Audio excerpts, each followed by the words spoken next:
So we have a secret off-camera guest. What name do you like to go by? I couldn't even tell you. He's a defected communist There you who go. doesn't want his face shown for personal reasons. Mr. Semi-Communist. Mr. Semi-Communist, that's good.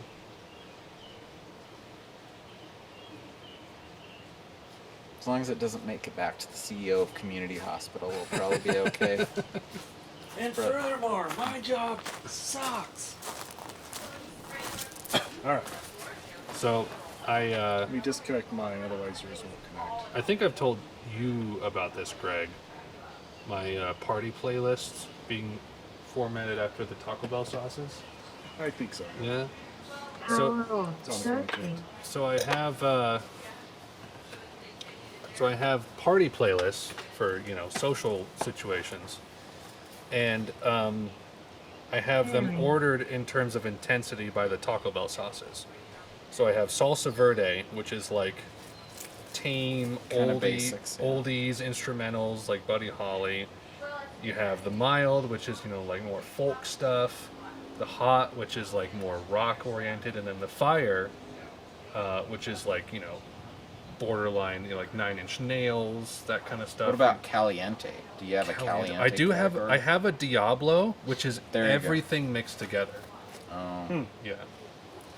So, Diablo is literally like you want to go from Buddy Holly to Nine What Inch about the Nails. giant, huge glass tub of Tabasco that you had way back in the day? Remember that thing? The 1 gallon jug. It was We huge. finally tossed because it's just I like remember it was 10 that. years You old. had that I thing for remember like that. 6 years. It was a white elephant Christmas thing from Did it Christie, I actually go think. bad? It just got such a scum ring on the inside. I'm like, it's just so old. I mean, What it's was mostly about it? vinegar. It wasn't regular Tabasco. It was like a smoky something. Chipotle. That's right. That's right. Yeah. All right, let's get to the drink of the evening. We got the Hibiki The Hibiki, $80 range. Orbi 56. Is that the? That's the network, yep. Wait, no, that's your thing, and then the Bluetooth. Is Okay. EF. Pohapa. it'll say, and then in brackets it'll say stereo. Got it. Got it. Okay, so let's mix. Let's mix mild and hot. Put on shuffle. And we'll see what we got here. Hulk. Actually, I'll just put on straight hot. Beaky. Alex, you've had this one, right? Yes, I have. Shuffle.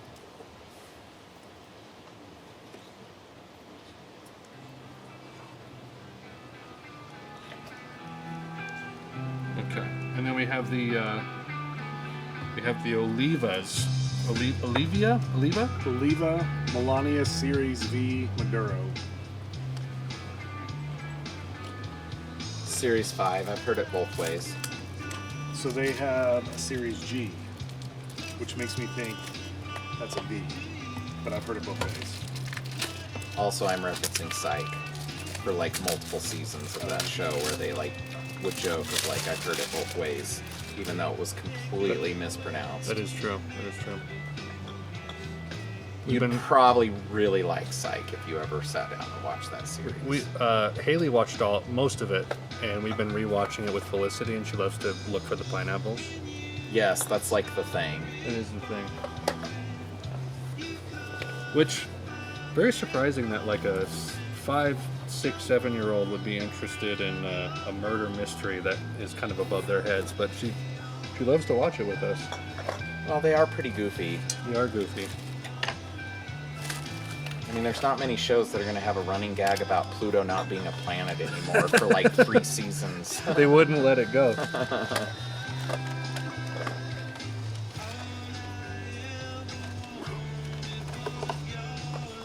can't find my pipe now. I'm gonna finally reload my my lighter. My torch. It's been long enough. I mean, you need just something sticking out of the ground with like a valve and a flick thing, and just like We were saying that we right there. we need to at one point light a cigar off of the fire pit, but we haven't been brave enough to do it. I just want to keep my eyebrows and my chin whiskers.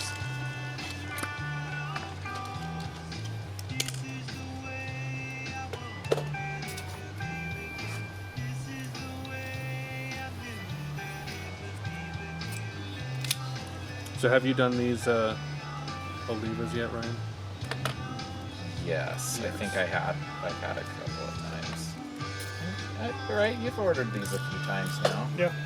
And you Different sizes. These are smaller. You said these ones are the ones that are like 3 something a piece when you bought them bulk. Nope. No, something else. No, they're still. Yeah, those are the Oliva like Fleur de Lis or something. Okay. They're much longer and really cheap little wrapper, but they're Oliva and it's hand rolled, but they're $3.20 a piece. These were like buy 2 boxes for a smoke a deal, so they're probably $5 to $7 Okay. a smoke. What you getting for Oliva? That's so good. I'll take it. It's so good.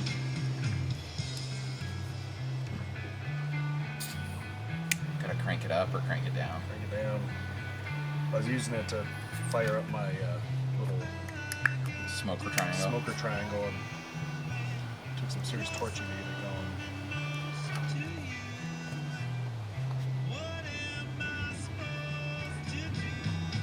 Wow. Thunder. I need to clip the. Oh yeah.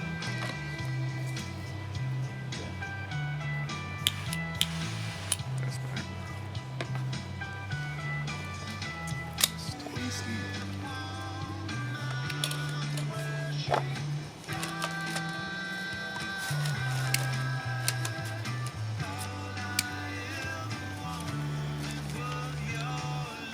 So either this is the Chili Peppers or it's a band that's trying to sound like Chili Peppers. It is the Chili Peppers. This is a song called Dosed.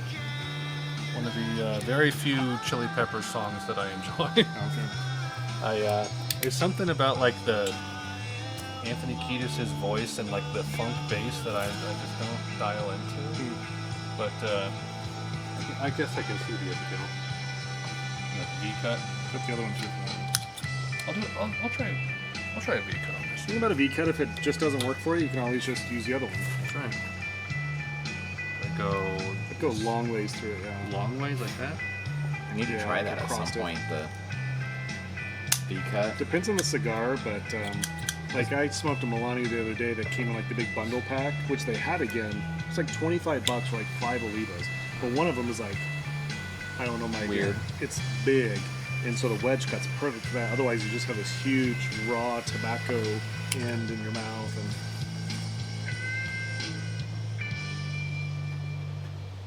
Yeah, I was a little bit scared of the V cut at first, but using it in the right context, I feel is pretty good.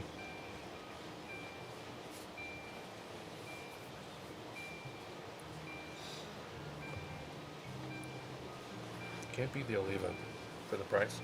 yep. Well, it's funny because listening to Steven Crowder, he's it's it's on the lower end. It's kind of more my day smoker, but it's a good cigar. I'm like, oh man, check that out, $15 a cigar. I'm like, all right, I see how it is. Yeah, I'm fine with like the factory smokes Yeah. for a daily smoker. I think I'm gonna keep getting those. The other Oliva is just the cheaper smokers because I was telling Alex or someone the other day, Riley, that like maybe 1 out of every 7 just has like a hard drag through it, like it's been rolled just a little too tight, so they don't have the quality standardization. But for $3.20, 20 cents a cigar.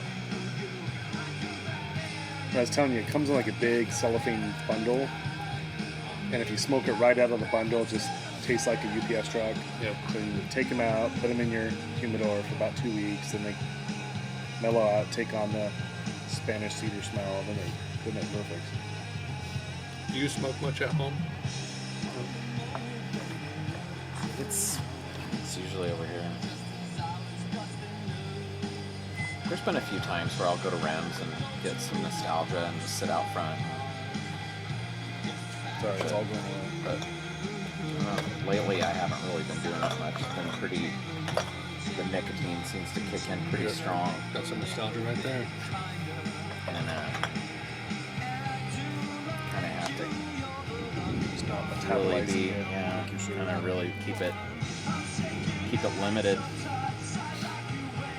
The secret to nicotine sickness is a little bit of sugar, because nicotine sickness is like a lowering of the blood sugar. And so, like, if you have some like chocolate or something sweet around afterward, to like if you can tell that like I can't stand up right now or I'll feel really gross and dizzy, then eat something sweet. Some sweet. And that'll offset it a little bit. It's a secret sauce. I think overall, I prefer the pipe, but cigars are kind of just like, it's nice to just sit there and not have to work a pipe. I feel the same way. I think you do too, right? Yeah, the cleanness and the taste of the pipe that you can get, and you can just kind of sit there and nurse it and kind of cultivate it to some degree. This one, the pipe is better if you're just by yourself. Yeah. You kind of focus on it, maybe listening to a podcast or something. Well, because you're tending to it so much, it's hard to have a lot of conversation while you're doing that. Yeah. I'm almost opposite. I think it actually is kind of nice. It's almost, to me, like that's part of the deal. Is like I couldn't imagine sitting in like the old school picture of being in like your smoker's jacket, sitting in your private library, just like smoking a pipe by yourself. Just sounds super lame. Like, it almost seems like you would want it to be part of a social thing.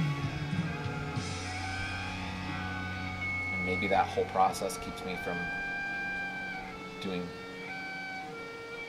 whereas the cigar, you're just constantly like drawing and maybe getting more nicotine than you would if you were just. You gotta get really social when I'm smoking. So then the pipe, I don't tend to it as much, so it just goes out and I have to kind of get it back going again.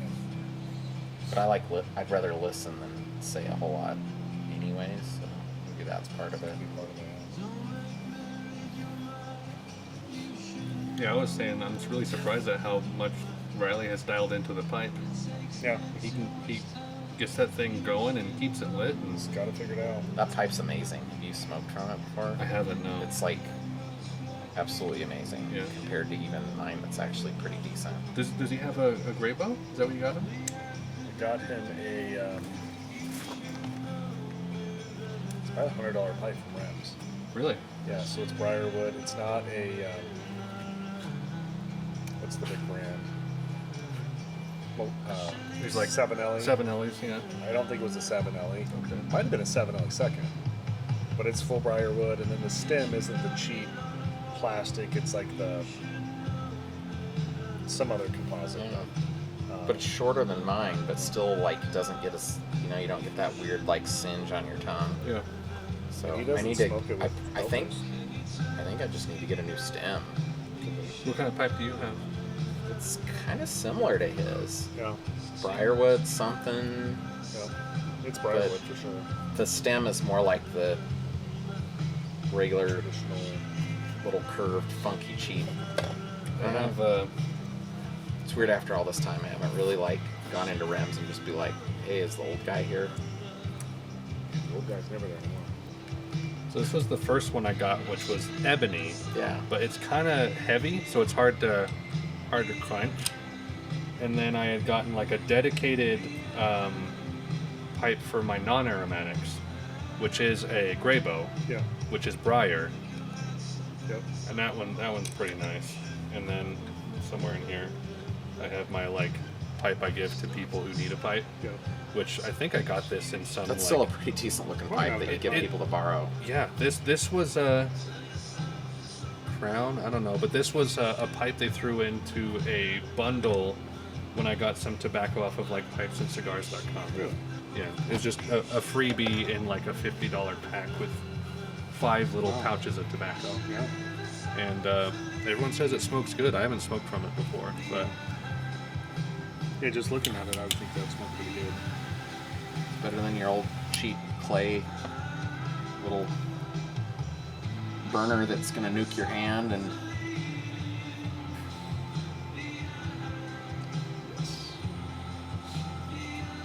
Which corncob pipes are surprisingly decent because they don't ghost any flavor. They're incredibly cheap, and they last a little while. Mm-hmm. It's like you can get a good pipe from Missouri Meerschaum, like a corncob pipe for $8-10. Yeah. So like getting started on the pipe, you could get in at under like $30 with all the stuff you need. Does corncob, are they just like hand? Yeah. I mean, I don't think so. And they're based out of, I don't think they're in Missouri. I think they're actually somewhere else, but they are based in an area that does a lot of corn. So they just get shipments of like unusable corn for crops, Yeah. and they just lay husk it them down or something. and they get the cobs out of them, and Right. And they probably just put it on like a bandsaw and just zing, zing, zing, zing, zing, and then probably have a drill press that's Yep. already set to drill Super out a certain easy. amount. and if they're able to make a profit off of like a $7-8 pipe, then Then it's Probably obviously super still easy. worth them doing it, yeah. yeah.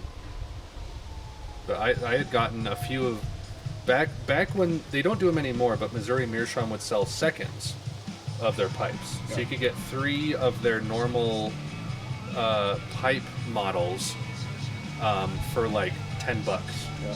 So that's like $3 a pipe. And so I would get a pipe and take some of my tobacco, some pipe cleaners, and like a little box of matches and put them in a Ziploc bag, and it'd be like a pipe starter kit I'd give to people.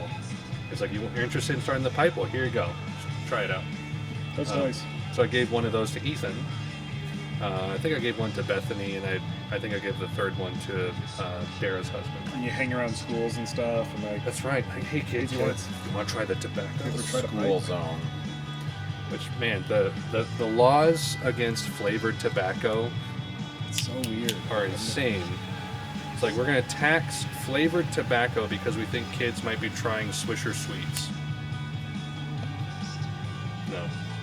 Any kid, I mean, that'd be a good way to get kids to not smoke, is have them just try a Swisher Sweet. I remember, what had I been, middle school, and my friend like snuck his dad's Swisher Sweets, and we were like, went out to like the weed patch, and we Or like, what is it at Walmart and like some of the other places? It's always like Black and Tan brand or Black and something Tan, like that, and you're just or like, Black wow, and that's Mild, terrible.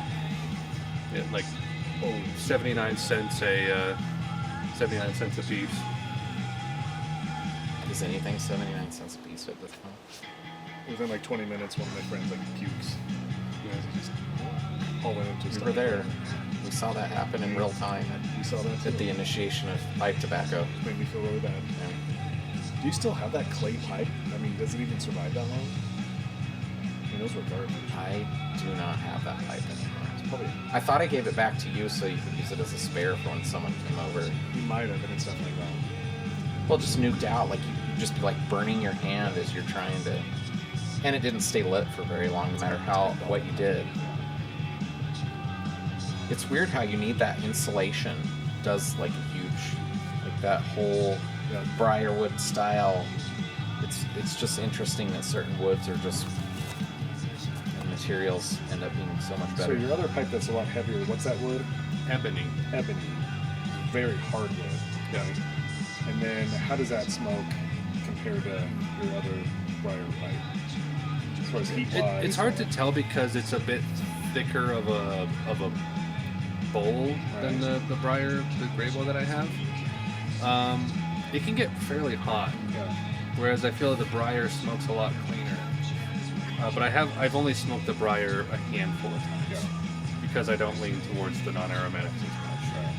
I'd love to get another like curved gray bow for my aromatics so I can move from the ebony, because that ebony is one that I got in like a pipe smoking starter kit on Amazon, Interesting. because I had no idea what I was doing. So like I'll just get a pipe off of Amazon, not knowing anything about what I was doing. Yeah. It was a decent pipe, and I've had a lot of great smokes off of it, but it doesn't really compare to briar.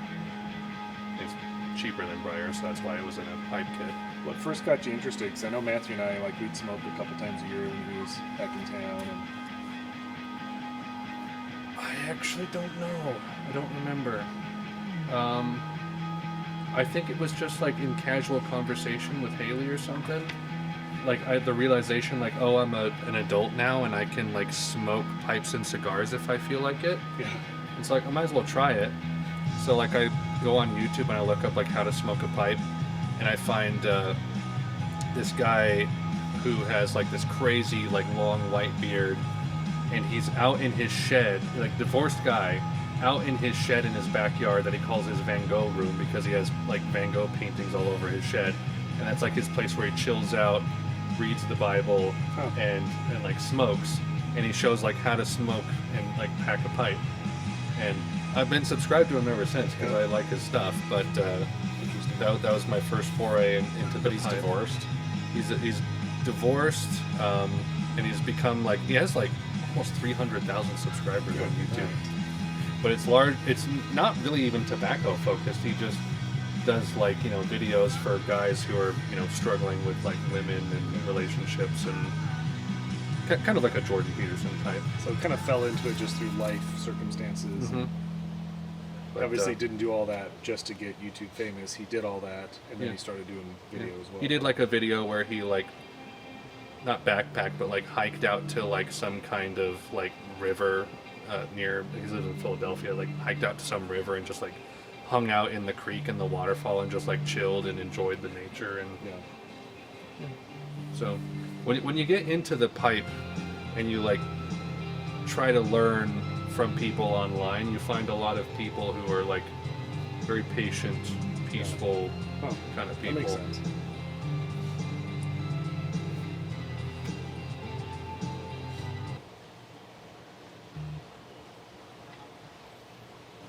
So did he smoke the pipe before or after his life-altering event? I think before, but he dialed into it more after the fact. Kind of like self-preservation. Maybe. Maybe. But the pipe he was smoking in that video, like he said he got it when he was like 17. And like he still took care of it. Which is kind of your Gravo, right? Like you've had that since you were how old? Yeah, so Matthew bought that for me as a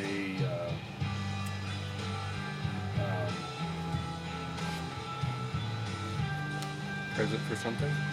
yeah, we were getting married. I can't remember if it was for my bachelor party or around that time. I think it was a little bit before. Like he didn't want to like present it at the bachelor party, but because before that we had just gotten a couple of cigars, and then he was thinking that pipes might be kind of interesting. I think it was before that. Because it was before we knew each other. Yeah. But it was like a Walmart, I think. This is what he told me. It was like a Walmart, Dr. Grabo, and then he got me just a package of like, the cherry, whatever you get at Walmart. Captain Black or like Prince Albert, Yeah. half and half kind of So stuff. that was kind of both of our foray into that, and then pretty quickly we discovered nostalgia. Mm-hmm. And then, did some others. Did like champagne. We did like a Irish cream. Head shake. No on the champagne. So far it's always been nostalgia. I've tried almost everything you've tried, and it just always kind of comes back to nostalgia. The one Pastor Redeker got us from Wisconsin, Milwaukee. Whatever they call it, it's basically kind of like their own one key, but they have their own tobaccoist, so they blend their own stuff. That one's good. You might have tried It's like that. Mysterious Chemical X or something like that, but not Powerpuff Girls. It's something X, isn't it? It's something X. Yeah. They named it, so most people wouldn't know, but that one's pretty good. It's like nostalgia, but not really nostalgia. It's like nostalgia adjacent. So do you know the history behind nostalgia? He's So- kind of brought it up a little bit, but Okay. So it's something called Lane 1Q. This is one I got from like a tin because they recently started doing them in a tin. They made it only in bulk for a long time. But it's just like a normal like vanilla sweet tobacco made by Lane Limited. and it's been like the #1 best-selling aromatic tobacco in the U.S. for like 50 years. And so a lot of like brick and mortar tobacco stores like Rems will buy it in bulk, put it in bags, Like, and just they white label it. they call it something else. Yeah. Yeah. So like you'll get Nostalgia at Rems, and I even asked Lucas, so like, is Nostalgia 1Q? He's like, yep. Yep. Like I thought so. Yeah. And Nostalgia is probably one of the best names for 1Q. If you're gonna It's name pretty it good. because it makes you think of Grandpa. Mhm. It's nostalgic. Yeah. Which, if there was anything that our grandpas were smoking, it was disgusting sweet cherry stuff that they were doing. It really out wasn't on the nostalgia. yard. It was something else that was way gross and Yes. burns really hot. Yes. But then you smell Nostalgia, it's like, yeah, that's it. That actually smells good. Which I didn't have any grandpas that smoked anything that I know of. My I dad think said I my had a dad few relatives that smoked like crappy cigars, and like made their own like peach wine and stuff like that. That was super nasty. And My grandpa Hitchell know, had just- wines for a while. Remember in the basement, you'd have a bottle and you'd put a balloon at the top. And I think it maybe even poke a hole in the balloon. No. But then, no, he wouldn't, because then the balloon would get bigger with the carbon dioxide. you know, I think all they cared about is it became alcohol at some point that they could get drunk off I of. mean that's how you make like mead at home. Mhm. You put the balloon on the top and Yep. poke a hole in it so that it can degas. Or Right. hobo wine. Hobo wine, Which that's not Pruno. PC anymore, but Yeah, like Is it? the prison Pretty sure hobo's still a thing. Murder hobos and stuff in games. prison wine that can give you like severe infections and or clear up your semen, depending how strong it is. all of the bacteria at once. When I was at Mesa State, there was a survival class. I didn't take it, but I had a couple friends that did because it was in the biology department. And Dr. Bowerly, he's still around. I still see him at the ale house drinking beers. You have to eat a bug in class. You need more. You have to kill a chicken with your hands and cook it. And then I think they made hobo wine. That was like an option. And the hobo wine was basically Kool-Aid and cane sugar in like a, not a milk jug, but probably like a glass, like gallon apple jug. Yeah. Balloon at the top, ferments for a week, and then you drink it. Almost similar to a carboy. Yes. That would actually, it'd be a mini carboy. Yeah. You'd end up with all the yeast sediment that dies off at the bottom, so you get some like. But supposedly that helps with the hangover because it's full of B vitamins. So a lot of the like hardcore homebrew guys, there's that little bit of yeast at the bottom of the bottle. So normally pour it off really slow into a glass and then leave that at the end.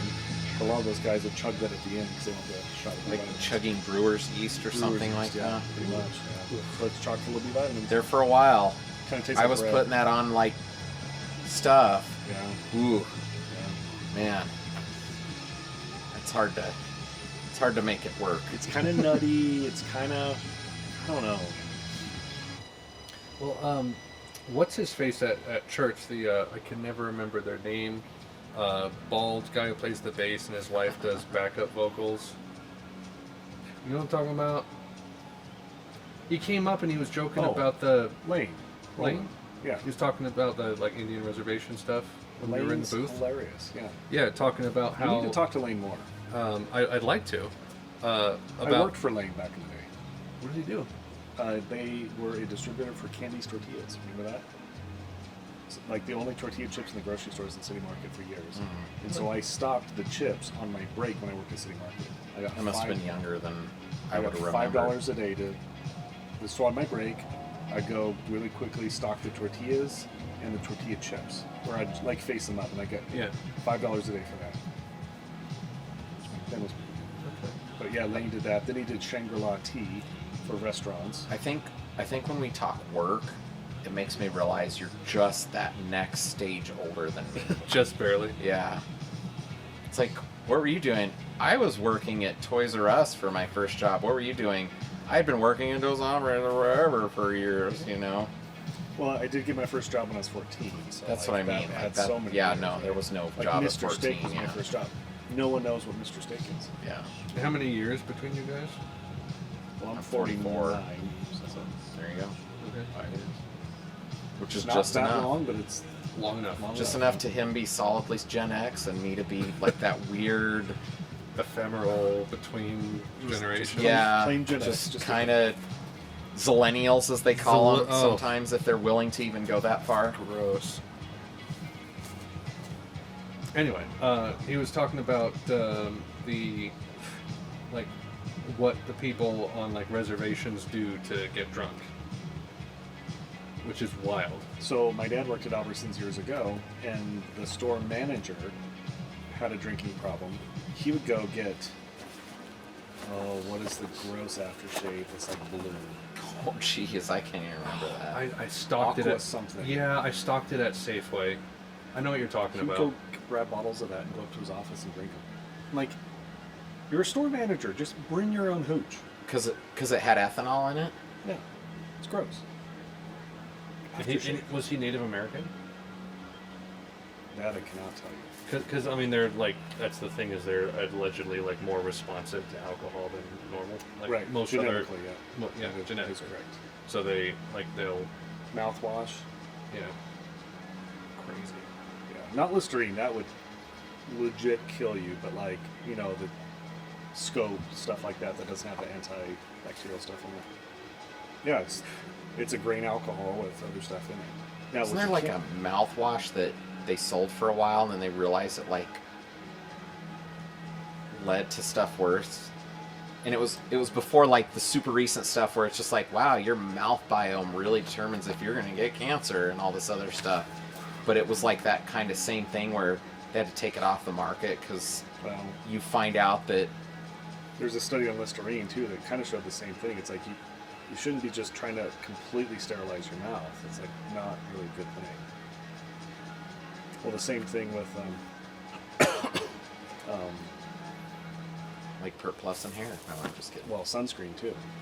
Like if you get above like 30 SPF, all of a sudden it's carcinogenic. So it's like, is it really doing any good? And there was a whole bunch of sunscreen earlier this year that was taken off the market because it had a whatever benzene. I'll just make something up that was in there that was actually carcinogenic to your cells. Or it becomes XYZ chemical once exposed to sun, actually. turns into radicalized estrogen in your body, makes you grow man boobs. Radical Estrogen. Yes. It's a good punk band. Sounds like 80s, about the same time as Ninja Turtles. Yeah. Radical Estrogen. What was my band gonna be if I had a band? It was a rock yes. You came up with a name? Oh yeah. Omega 3 and the fatty acids. Yes, Omega 3 and the fatty acids. Just so nerdy. During Rock Band era. So we actually had a band in rock band called that. Omega and the Three. Omega 3 and the fatty acids. Wow, that's good. So bad. It's like a dad joke, but About better. 2 people understand it. Move over Frankie Valley and the Four Seasons. That's good. You could work up a sweat playing drums on Rock Band, Yeah. even if it wasn't real. But when you get good at the drums on Rock Band, like, you're not allowed to play anything else because everyone else is like, I can do the bass, that's easy. I can do the guitar on easy. I can do the vocals fine, but like no one wants to do the drums because everyone has bad But rhythm. once you dial in the drums on like a couple, like a Radiohead song or something, it's like, I'm really good at this. I got to And then that you play real point. drums and realize you're not really that I good. suck. Man, the living in the basement on Uray. Oh gosh, it was so long. The guys who lived above us were 3 college guys. One of them had a drum set literally right above our bedroom. Oh my gosh. Thankfully, like, we told him, like, don't play like at night, please. Like in the daytime, we're not in the bedroom. You can play, but we like went up there to like check on the house for them because they wanted us to like make sure everything was okay or like take care of a fish or something in an aquarium. And I went into his room and I picked up the sticks and I just tried. And this was after, like I'd been playing piano and guitar for like 8 years. I couldn't do it. I have no rhythm. I felt like I All just, thumbs. yeah, exactly. I was like, I am not dialed into this at all. It's a completely different world than playing a guitar. And the cool thing is, like with Riley now, he's played enough that if they're just like, hey Riley, can you play this weekend? They'll give him the playlist. He might practice once. Then he'll go to church, and then I think they do a Thursday night practice at church. Just to, Dial it in. yeah. and then he's fine. And he doesn't add in all the. So that's what Rob will do. He adds in all the extra fluff, you know. So it's not required. There's that guy, It sounds good. short guy with a hat who plays drums sometimes. Yeah, he's in a band.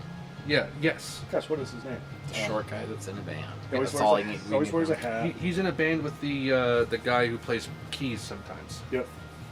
El Camino Burnout. Yes. And he's in another band with Sean Moon. Sean Moon is the one I'm thinking of Yeah. because other Ryan is the one in El Camino Burnout. Ryan Green.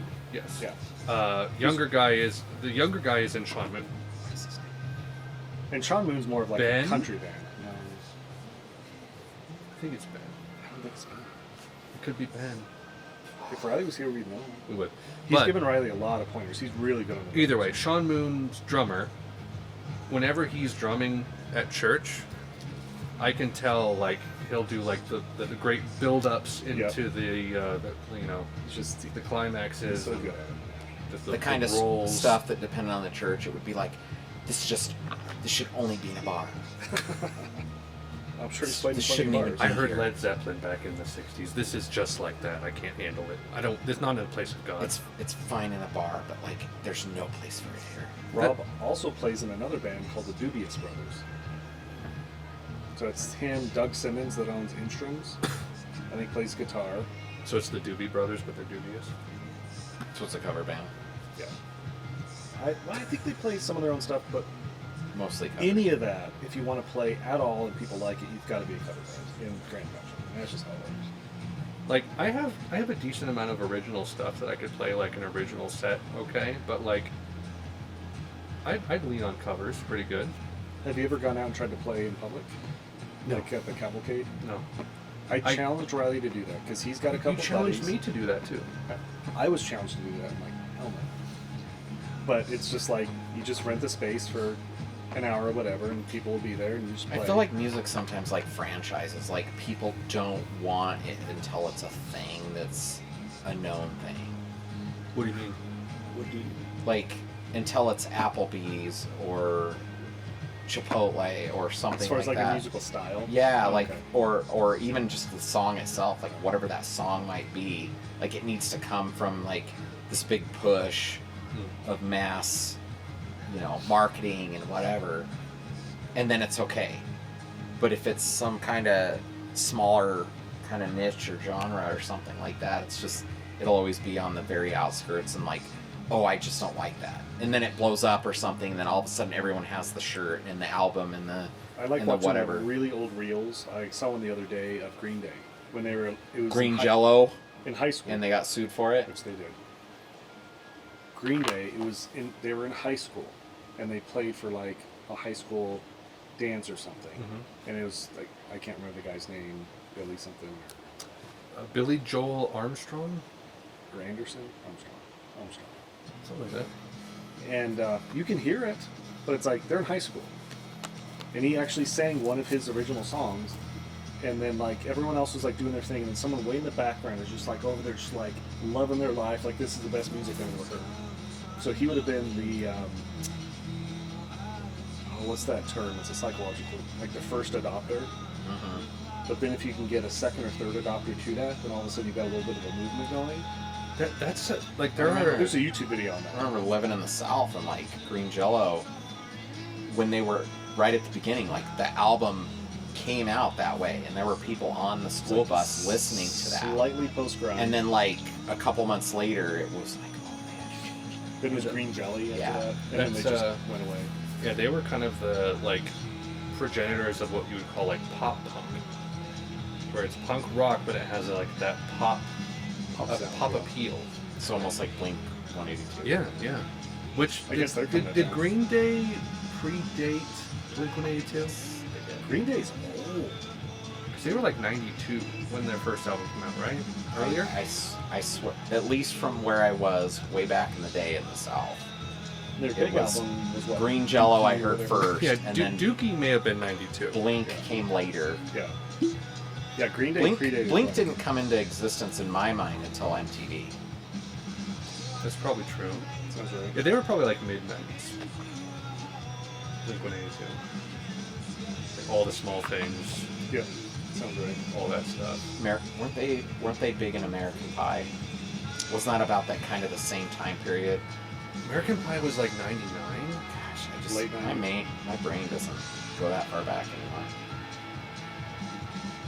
But there are bands that like pushed envelopes, like even like the Beatles, like playing in small Liverpool clubs before they were able to like make a record. For a decade. Yeah. They were just hanging Which out. makes you realize, like, when they broke up, you're like, oh, they'd already been doing stuff together forever. Yeah, it wasn't just like 8-10 years Yeah. that they were making music. Did you read Outliers? No. Malcolm Gladwell? But he mentions the Beatles in there. He mentions, Bill Gates and all the guys. But like, you put in your 10,000 hours, and then you're just amazing.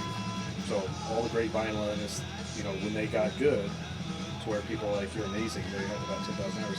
And the Beatles, right when they finally broke big, they put their 10,000 hours in little dive bars and strip clubs and all the things all across Europe.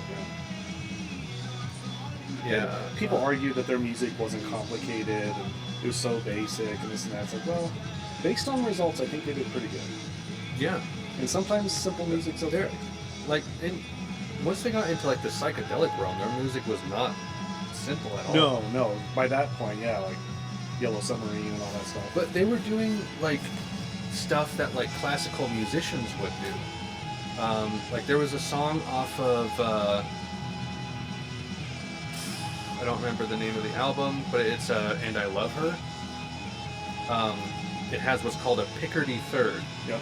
which is where you end the song on a certain chord that you've done all throughout the song, but instead of minor, it's major. It's major, so it's uplifting. So And I Love Her ends on an uplifting note on a chord that was minor the whole song. And that's like a classical songwriting motif. And so like John and Paul at the very least like knew what they were doing with music to be able to like give it some spice. So Which that's super cool. it's sad though because like a lot of musicians in the 60s were kind of overshadowed by them that were doing similar music that I think was like just as good, they just didn't last as long and kind of fizzled out. But yeah, Beatles paved the way for a lot of stuff, and people who just don't enjoy their music like to poo-poo them. Yeah. That's like, you can't deny what they did. And Elvis kind of predated them and what he was able to do. I mean, even on TV, like when he was on the whatever show, like they wouldn't even show his hips. 'cause Ed his Sullivan. Hips were moving, and like that's like Scandalous. It's of the devil. It's the fruits of the devil. It's the devil, Bobby.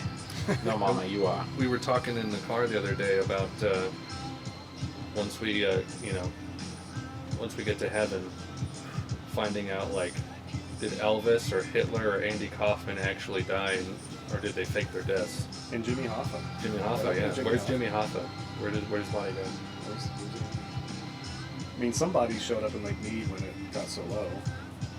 Did you see that in the news? They actually found people like in 5-gallon drums. No. Yeah.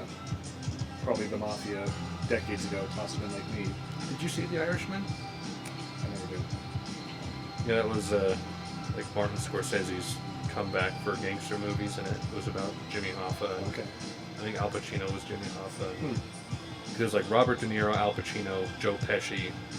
Is that the one where they used the Marvel de-aging process? I think so. And it didn't go over so well. I didn't ever see it because it's 3 hours long, and I have kids. Like we were talking about, you can't play video games around them, let alone watch a 3-hour Scorsese Mafia, gangster yeah, movie. Scorsese movie where there's going to be some serious. Yeah.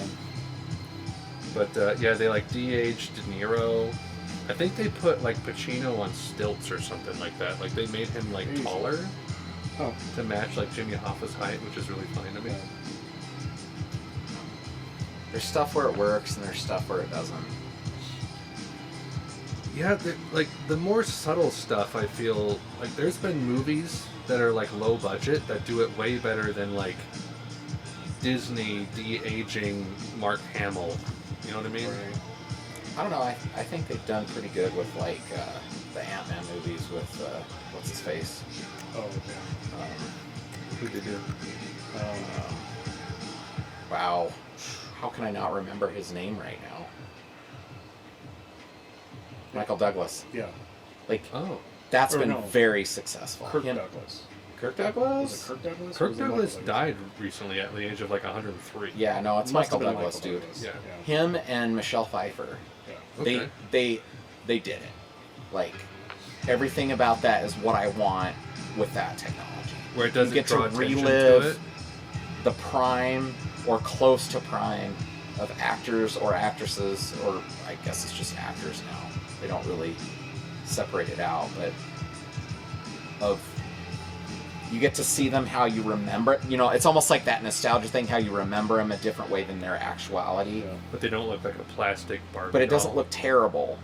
Whereas, like, some of this stuff, it's just, wow, that's just stop. Just please, just stop. I remember. I didn't ever see Rogue One, but I remember seeing the clip of Princess Leia at the end, or something that had like a young Carrie Fisher looking thing, and I was just That was like, very CG, though. That like, cool. wasn't even DH. That was, like, full CG. yeah, But I liked that because it was almost like an homage. Mm-hmm. Because she had just passed away, like, right before or was that right right? after. Was that around the time? I think it was. Yeah. And it was kind of just like, here's how everyone wants to remember her. Not her struggles, not everything she went through. You know, she'd even say herself probably, like, you know, she made good choices, she made bad choices. Yeah. Like, it was an interesting life she decided to live, whether it was decided or whatnot. But I always liked that scene. Like, I didn't get upset the way people like, oh, how dare they, like, just CGI her and keep making money off her. Like, it fit really good at the end of that movie to see Vader just tearing stuff up in his prime, and her, how you would almost remember her by right before A New Hope kicks in. Agreed. How do you guys feel about like the prospect of like AI things I as far think as it's terrible.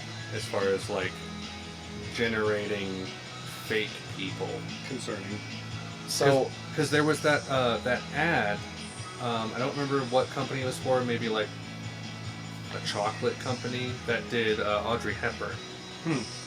And like see it that. looked okay, but Yeah. it was like, ethically, is this all right? And it's only going to get better, as in better, but So, More not realistic. Yeah. if the person themselves or their estate says, you know what, we want Vader to be the Vader that we all think of, and they're okay with it, with, you know, James Earl Jones saying, hey, you know what, for Obi-Wan or whatever, let's go back to how we know Vader should sound. Let's hire a company, it's like a Ukrainian company, I think, that did it, the estate signs off to on get it, that voice back Then to it's just- how it was in 1978 or whatever. Then it's just a tool, and it can be used well. And same with, like, Mark Hamill. Like, who wants to get rid of Mark Hamill's voice? Like, he's done so many cool different variations of who he is as a voice. Yeah. Like, why should that die if he's okay with it carrying on? But, like, some weird, like, we don't need artists anymore, and we don't need musicians anymore, and we don't need script writers We don't need anymore graphic because artists, we don't need AI is gonna, you know, we just punch stuff into Chat GPT or whatever it is. That kind of defeats the purpose. It's like hand-drawn animation. Like, I've always been interested in making something move that doesn't actually move, but because you string together a bunch of drawings, there's life there and there's movement. That's where that's scuzzy. Like, people do things and they should be reimbursed for that or acknowledged in that. It can't just be like, I'm a robot and I made this thing. I've heard two arguments, I wouldn't say good arguments, but I've heard two arguments on that. The one side says there's no stopping it, the train's coming, and eventually AI is just going to produce all the stuff that humans can, and then we're just going Which I to don't believe in. put all these people out of business. And then the other argument is, what if you used it as a tool, you started the process, and you're like, hey, can you just clean this up or do whatever with it, make the voice sound even like where it needs to be? I think that's where it's got a good utility. And I've even heard, like, on the writing side of things, like, what if you're like, because I saw someone do this, I don't think it was ChatGPT, but he's like, all right, so give me a children's book based on a platypus and whatever, and their struggle is blah blah blah, and it's set in like this era and whatever, and then crank something out, and then you take that as a writer, whatever, then you refine it, but it kind of takes a lot of the work out of putting all of it together. But the work is part of where the good stuff comes out of. Like when you put in the work, that's when it gets good. When it's the like, we got to slap this together in like 2 months because there's a writer's strike coming. Right. Let's hammer out Quantum of Solace versus Casino Royale. Right. That they took the time and there was a lot of creativity and thought. Like Struggle, that failure. right there tells you like that's what we're gonna get. I don't care how advanced the AI gets. If you like just slap it together, to me, like there's still an art. Even a Marvel movie, there's art in that. Right. It can't just be like just totally a little bit of A, a little bit of B, and some 1, 2, 3, 4, 5, you know, and some bullet points, and say so and so AI spit me out something. Did you see the AI commercial someone had put together, like create a beer commercial, blah blah blah? I've seen a couple like of the AI arms are wrong, commercials. and like Yeah. the hands aren't where they're supposed to be, and they're like drinking random beers, and it just goes like creepy to creepier. And obviously that's like, you know, first generation AI producing stuff like that. It's like it's a little weird. Yeah, I'm of the opinion that it's not going to fully. I mean, we talked about this before. Yeah. It's not going to fully replace humans because I think it can't fully capture like the zeitgeist and the soul and the heart that And the humans. spontaneous, random Yes. Mm-hmm. things that just kind of like pop into existence when you're Will Ferrell in Doing the middle of a stuff. scene decides to just ad lib something. It's Yeah. freaking hilarious. No one would have done it. They wouldn't have written it in there necessarily. Definitely not AI. But it just makes it what it is. Because all AI is doing is like seeing like what's been notable before Right. and giving that to you, and like it's not able to like predict any kind of future stuff of like, okay, we're in this period of culture and therefore this Well, kind of thing like- is. who knew that all the old man stuff was going to be popular again. Like everything old is new again is like the old Yeah. saying, but like who knew literally old man sneakers, old man hats, Yeah. old man outfits. Like there was some dude walking around our neighborhood in a circle in the middle of the street on his cell phone. He was like 20 years old, but it was like old man head outfit head to toe with like a fire lighter. Like the long, you know, I mean, that's borderline like what Riley's doing a little bit, right? Like just Yeah, he kind went of to like Goodwill today to pop some tags. yeah. It's so weird.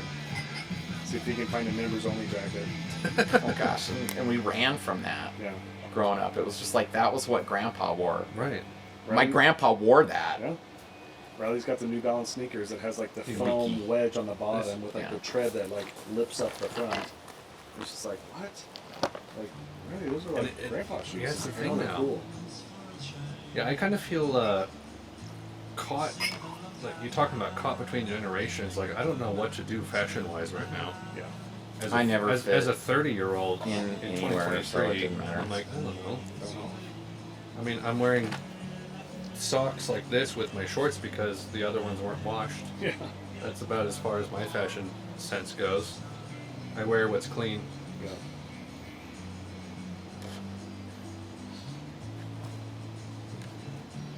I was gonna go off of something that we were talking about a second ago, and I don't remember what it is. Michael Douglas.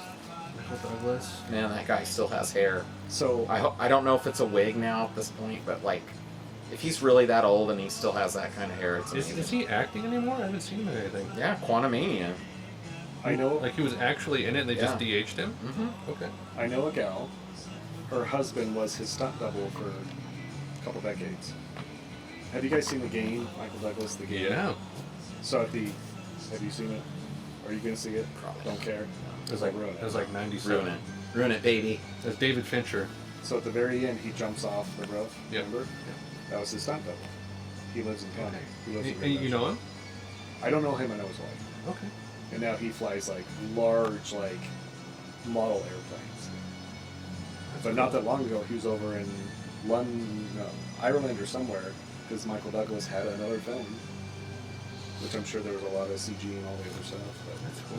yeah, Yeah, the I guess he looks just like him. I've actually had more respect now for Michael Douglas coming in from the Marvel DAG, like Interesting. seeing him what he was back in the day-ish Mm-hmm.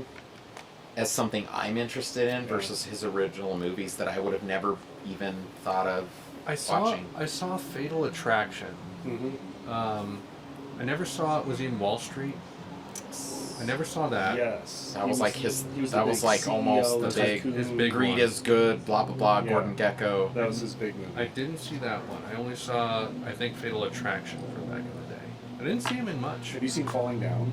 Mm. Oh. Yes. You gotta Holy see crap, Falling you Down. gotta see Yes, that at that's least right. once. Yeah, I've seen that. I It's don't hard know to watch. It's hard to watch, but it's so good. Like I don't know if I could watch it again now, but back originally as a teenager, I was just like, this is so like how I feel about all of reality and It's society, fire. even though I'm a Has this little teenager. hat to shape. Yeah. I've shown the clip of him in the restaurant, At the with, restaurant. with the breakfast menu. Yeah. I've shown that to like Javen and Ethan, Yeah. and they're like, "This is great," Yeah.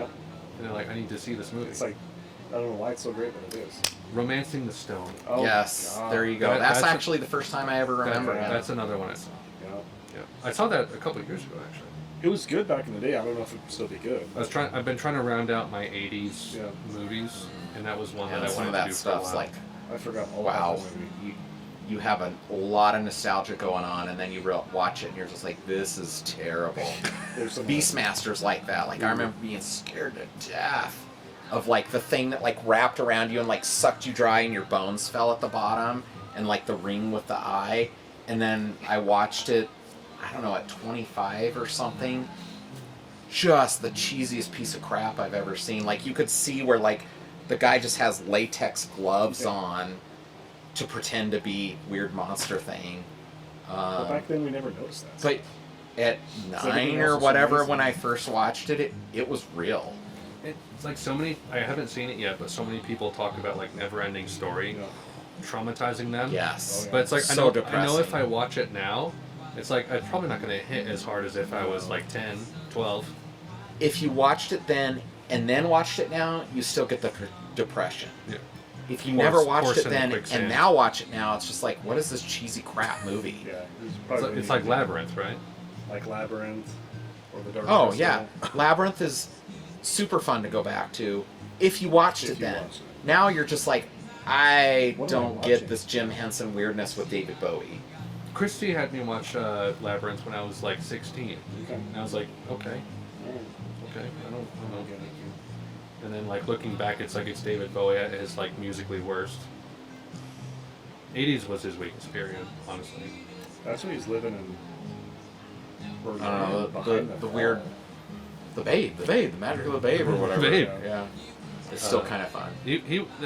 His Berlin thing was right before that. Was it? Yeah. He kind of like came Right. 'cause clean. When did the wall come down? That was like early '80s, mid '80s. Yeah, because he did Low and he did Heroes with Mhm. Iggy Pop in Right. Berlin, Right. and Heroes like references the wall Yeah. and whatnot. But then he like did his whole like 80s new wave stuff. In the middle of that was Labyrinth, and then Right. That's right. yeah. So Which is, what's her face is still like, Jennifer Connelly. yeah, she's still kind of like movie wife. She was in Maverick, right? Who's in Maverick? You gotta see it. I didn't know. She's- I didn't know she was still. So doing stuff. she's the fling with the general that's talked about in the first movie. Mhm. That you don't really.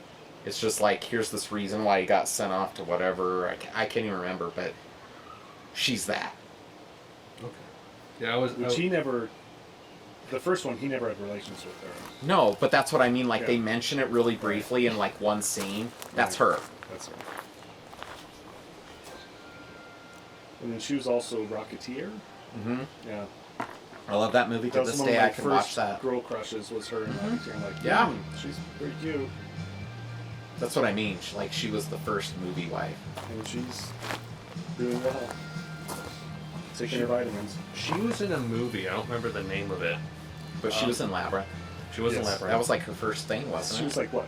16 15, or 17. 16, Like yeah. it was crazy. She was in Requiem for a Dream, which is a Yeah. terrifying movie. About drugs. Yeah. And may not have seen And Jared Leto had it. Wow. Yeah, that was like 2000. But she was in like some it. movie, 2000, I definitely didn't see it. some movie in the 80s or 90s about like being like stuck in a Target after hours with some guy. Oh, yeah. What's the name of that movie? Yeah, she rides the horse ride and The he's having his famous- little. the famous yeah. scene, the Bow, kid- chicka, bow, fantasy. I think they go like rollerblading or something through the Target or What whatnot. was that movie? It was like such a. drove in the cafeteria and she's riding the thing and all the three dudes. No, it was just Target. Like, was it Target? Yeah, they get locked in after Are you hours. sure it wasn't a Woolworths? No, it was a Target. I want to say it's a John Hughes movie, but it probably isn't just because he was all the movies then. I don't think it was John Hughes. I'm looking it up. But that same era and same kind of style. Same of vibe, coming of Yeah. age. coming of age, having your weird little fantasies about. Like the Breakfast Club. Yeah. Let's see. 90s? 80s? Career opportunities. Oh, I did not see that. With, Mm, career opportunities with. that does not seem right, this name of the movie. You sure?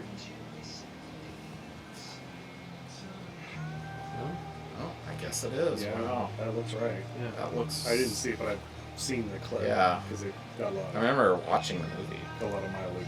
Yeah, I only know about that movie because there was a clip that someone put on YouTube of like her and him like rollerblading through Target or whatever it is, or just like having fun, and there's a Flock of Seagulls song playing over the top of it.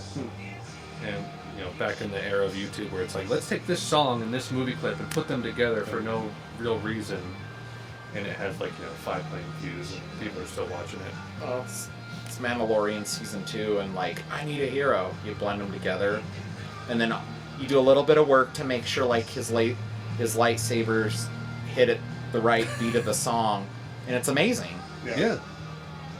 I mean, I still every now and then I'll like pop that up because it's really enjoyable. I won't It lie. mixes both eras of my life together. I won't lie.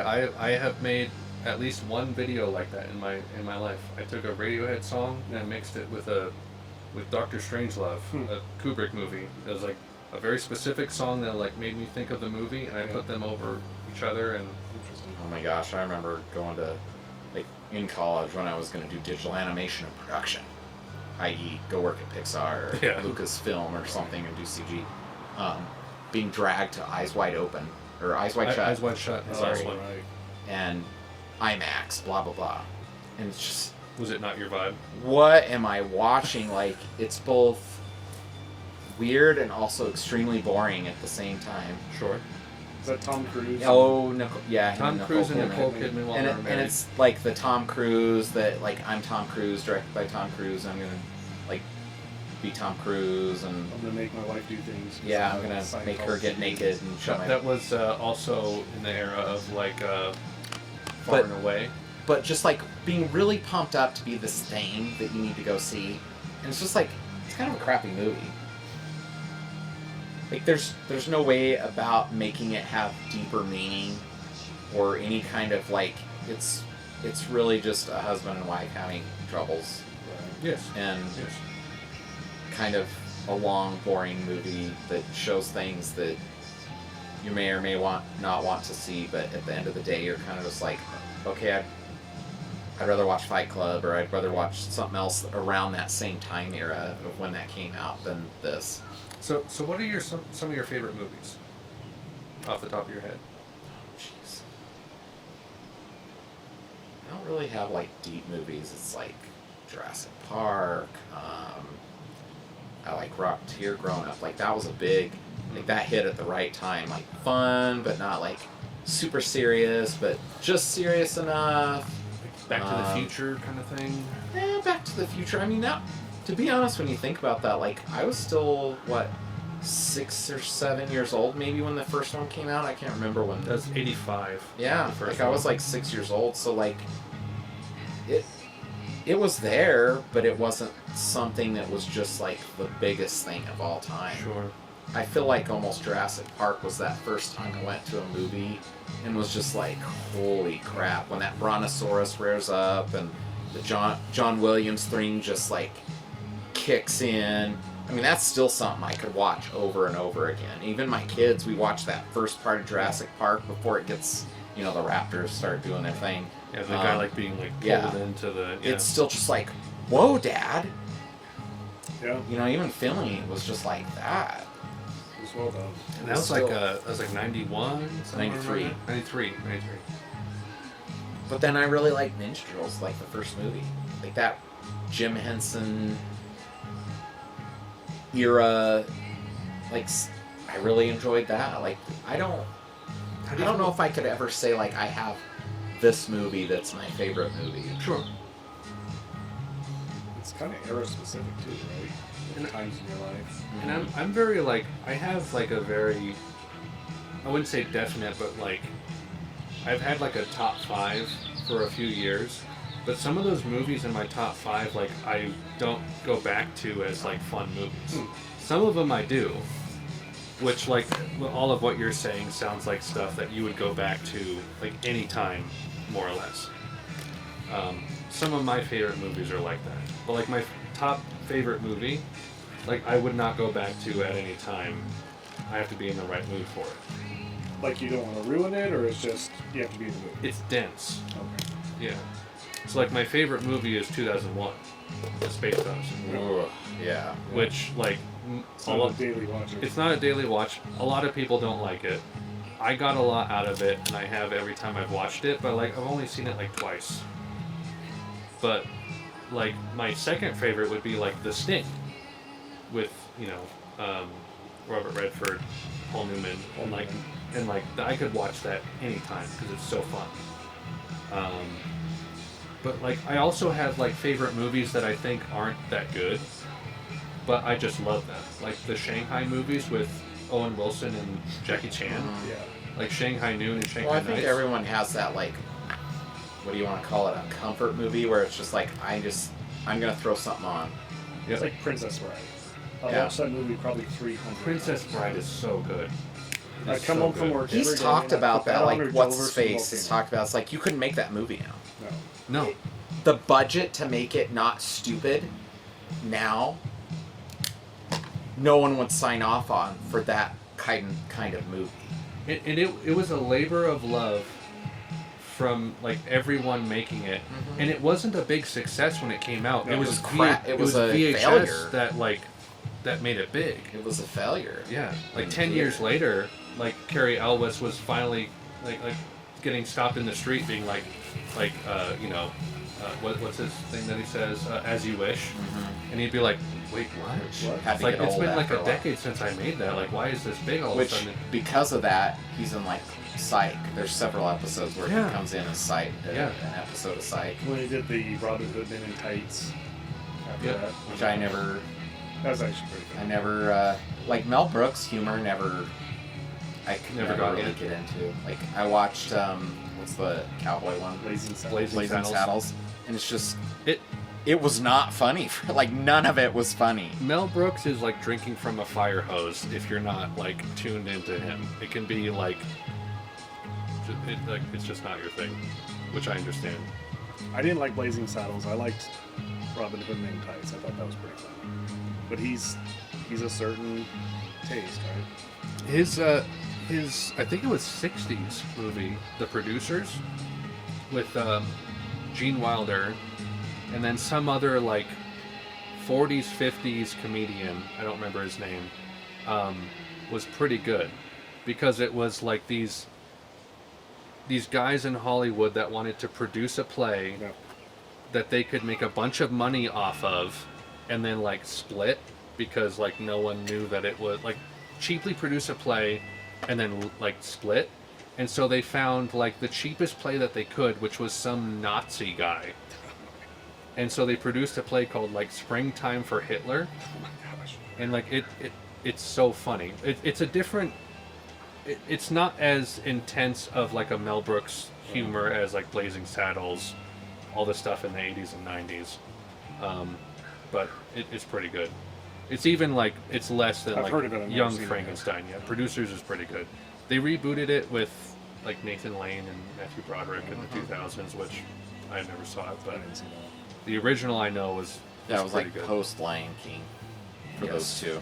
Yes. They like kind of rebooted it with them. That's We right. finally watched Young Frankenstein a year or two ago. Just it was around Halloween and it was like free on whatever Hulu or. I'm like, I've never seen that.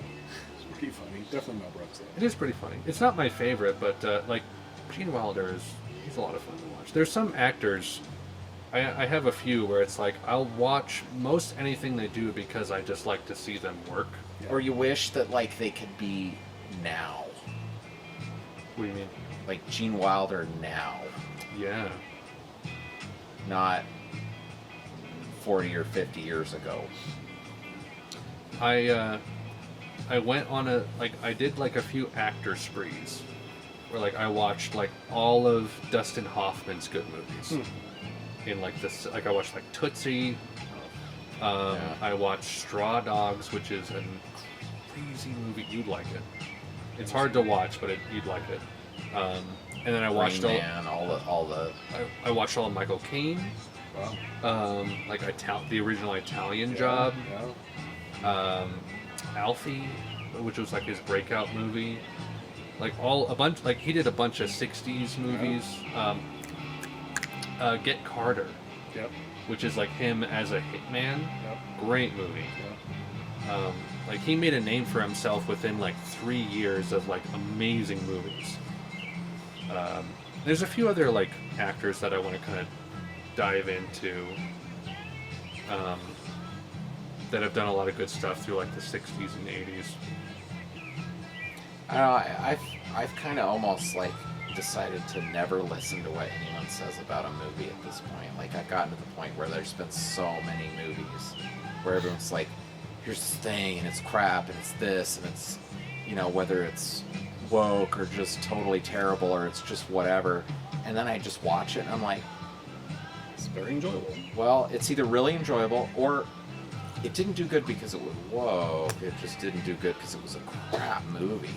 Like, Or like or the vice Little Mermaid versa. reboot, which That apparently or, sucks like- because it sucks and not because it's woke. Yeah, but like, Andrew Stanton directed it, Pixar guy. The Mars.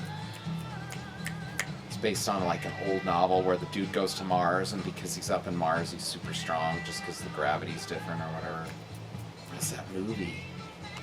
Is it animated? No, The Martian? it was like live action. Johnny. But I feel like I know what you're talking this is about. super awful. It's super terrible. Don't watch it. And I actually really enjoyed it. I like felt like that could have been a follow up of like all the other books that were in that series of that guy's old books. It's bugging me that Yeah, it's on the it's tip driving of my me tongue. crazy because normally I could just say like it's blah blah blah movie. Like anymore, it seems like the movie awards go to the most like obscure, weird. Like the critics are just bored with like something that's actually great to watch, and so it's like the water movie, whatever that was, where the gal's like, and then there's like the lizard dude, and it's like The Shape of Water. Shape of Water. Like, I'm never gonna watch that movie. Doesn't mean it's not good though. But I'm- again, subjective. I've been at this point for the last 5-10 years or so where like if I recommend a movie to a person, it's because I think they're gonna like it. It's not just like, hey Ryan, I really like this movie, you should see it. Yeah, Because I have no idea if you'll like I it. haven't suggested a movie in like 20 years because I know that no one's gonna like the same kind of movie I like. But if you know them, their personality, it might be like, you know what, you might actually like this movie because I know you and who you are. Yes. Yeah, that makes I sense. recommend rarely and with caution these days. And so like usually when I recommend something, like it's usually not movies, like maybe it's like music. Yeah. I'll be like, you might like this, and there's usually like a majority of like I like it. But yeah, I've largely stopped because I realize that most people aren't Well, and at this dialed into my wavelength. Yeah, and at this point, everything is so specialized as far as like the thing that you're into. And also, like, if you're into old stuff, because there are people who are like, I don't want to watch anything older than 10 years. Right. So it's like, I can't recommend like a good 80s movie to you because Or you even might- older, like, are you going to recommend a Cary Grant movie? Right. Who's Cary Grant? Right. That's black and white. Which Yeah, I black thoroughly and white. enjoy those movies. Yeah. Yeah. But not Yeah. everyone's gonna enjoy that. If someone's like, I'm Or- not going to like it because it's black and white, that tells me something Or about take you. the wrong ideas from it. Like, I mean, that was a whole different era. It's like, hey, I'm Cary Grant. I'm going to kick what's-her-face down the stairs because she's talking back to me. Or when Katharine Hepburn or someone. When 007's making out with an Asian gal, and he's like, Oriental women taste different. Yeah, you're just like, you gotta realize, like, yep, It was okay back there. that's not just look at the movie as a whole, you know. And I appreciate that about Spielberg, because he actually came out and said that he regrets, changing some things in some of his movies where, like, I think it was E.T. Was it more recently? The guys had guns, but he had And them they- swap it out for walkie-talkies. Yes, He's like, yes. it was set in that time. It should have just been left alone. I appreciate that. It's like, But at the same time, like in a movie like E.T., does it drastically change that movie that it's walkie-talkies or a gun? Not really. not really. But I When think you're the point little is, and you're watching that, it's scary regardless. Like, there's certain scenes, like E.T. freaked me out going to the theater. Like, I didn't finish the movie. My parents had to, we had to just leave the movie because it was so, he was so weird to me. It's more the principle of, like, do we need to rewrite all the books and all the movies because there's some people that are just sensitive to things? Or do we just leave them alone and, like, there it is in time. Like, I read Huck Finn, that 230 inwards. But that's the same with Star Wars. Like, Do we care that the Ewoks can blink their eyes now because Lucas went back and edited that? Like, you had people literally freaking out that he went back and added blinking eyes to Ewoks because at the time, like, they didn't have the, they didn't want to do the technology to make their eye blink. Like, you can make it a thing if you want to make something a thing. There's a so like in the last like 10-20 years of Roger Ebert's life, he like very concretely said that video games are not art. And one of the reasons he gave for that is because video games can be updated and changed. So like the Halo that you play right now, But he said that after Lucas was already messing with Star Wars. true. So, like, he can't hold anything. He can't say that.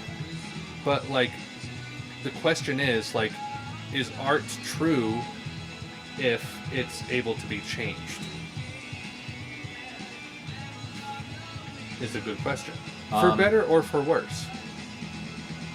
Like, once you put the art out into the world, should it stay static or should it be able to be changed by the creator?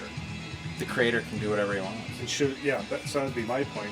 Is it I would feel like whether you're outside a of, like, legal stuff? whether should you're a just be believer or not, if you're the creator of it, you can do whatever the heck you want, and like the fans that like it have to deal with Then it. let the public arena decide if that was a good idea or not. So, like like- with the Ewok thing, it's like if it crashed and burned because they're like, no, you ruined it. That's on him, right? But if people are like, oh yeah, that makes it seem more realistic, then it was a win. But I think the market kind of decides that. It's hard for me As long to as it's his say decision. as someone like who pays attention and cares, because like I like to see things as they originally came out. Yeah. And so, like, I'm able to, like, seek out, like, there are people who are dedicated, like, with Star Wars to, like, producing, like, HD versions of the original Star Wars to see. And, like, I like that. But I'm not completely discrediting, like, afterward, like, Lucas changing certain things. I think some of the things he did were dumb.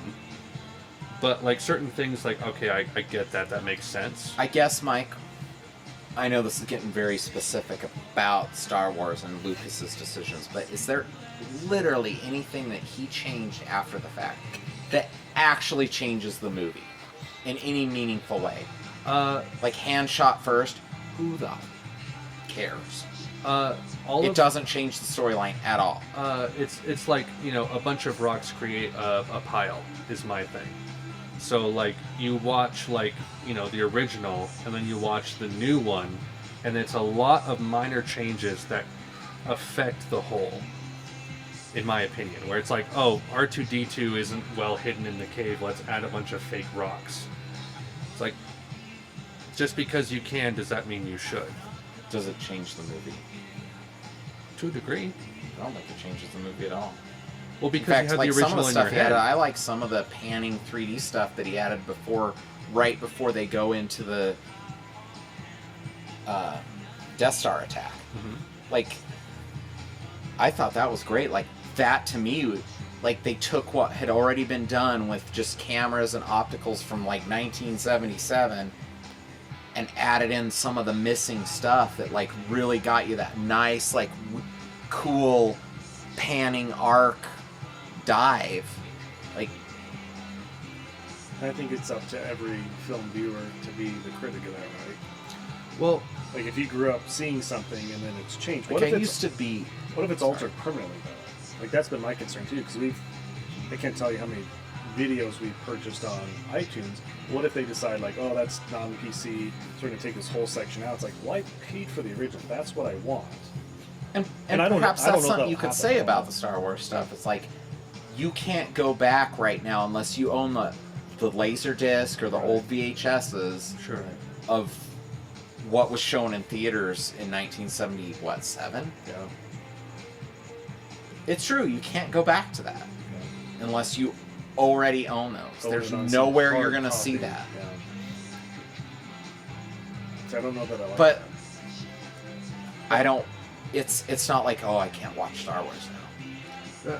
I think that we're speaking from a point, I hate to say the word privilege, but we're speaking from a point of being able to see the spectrum of changes that have been made Right.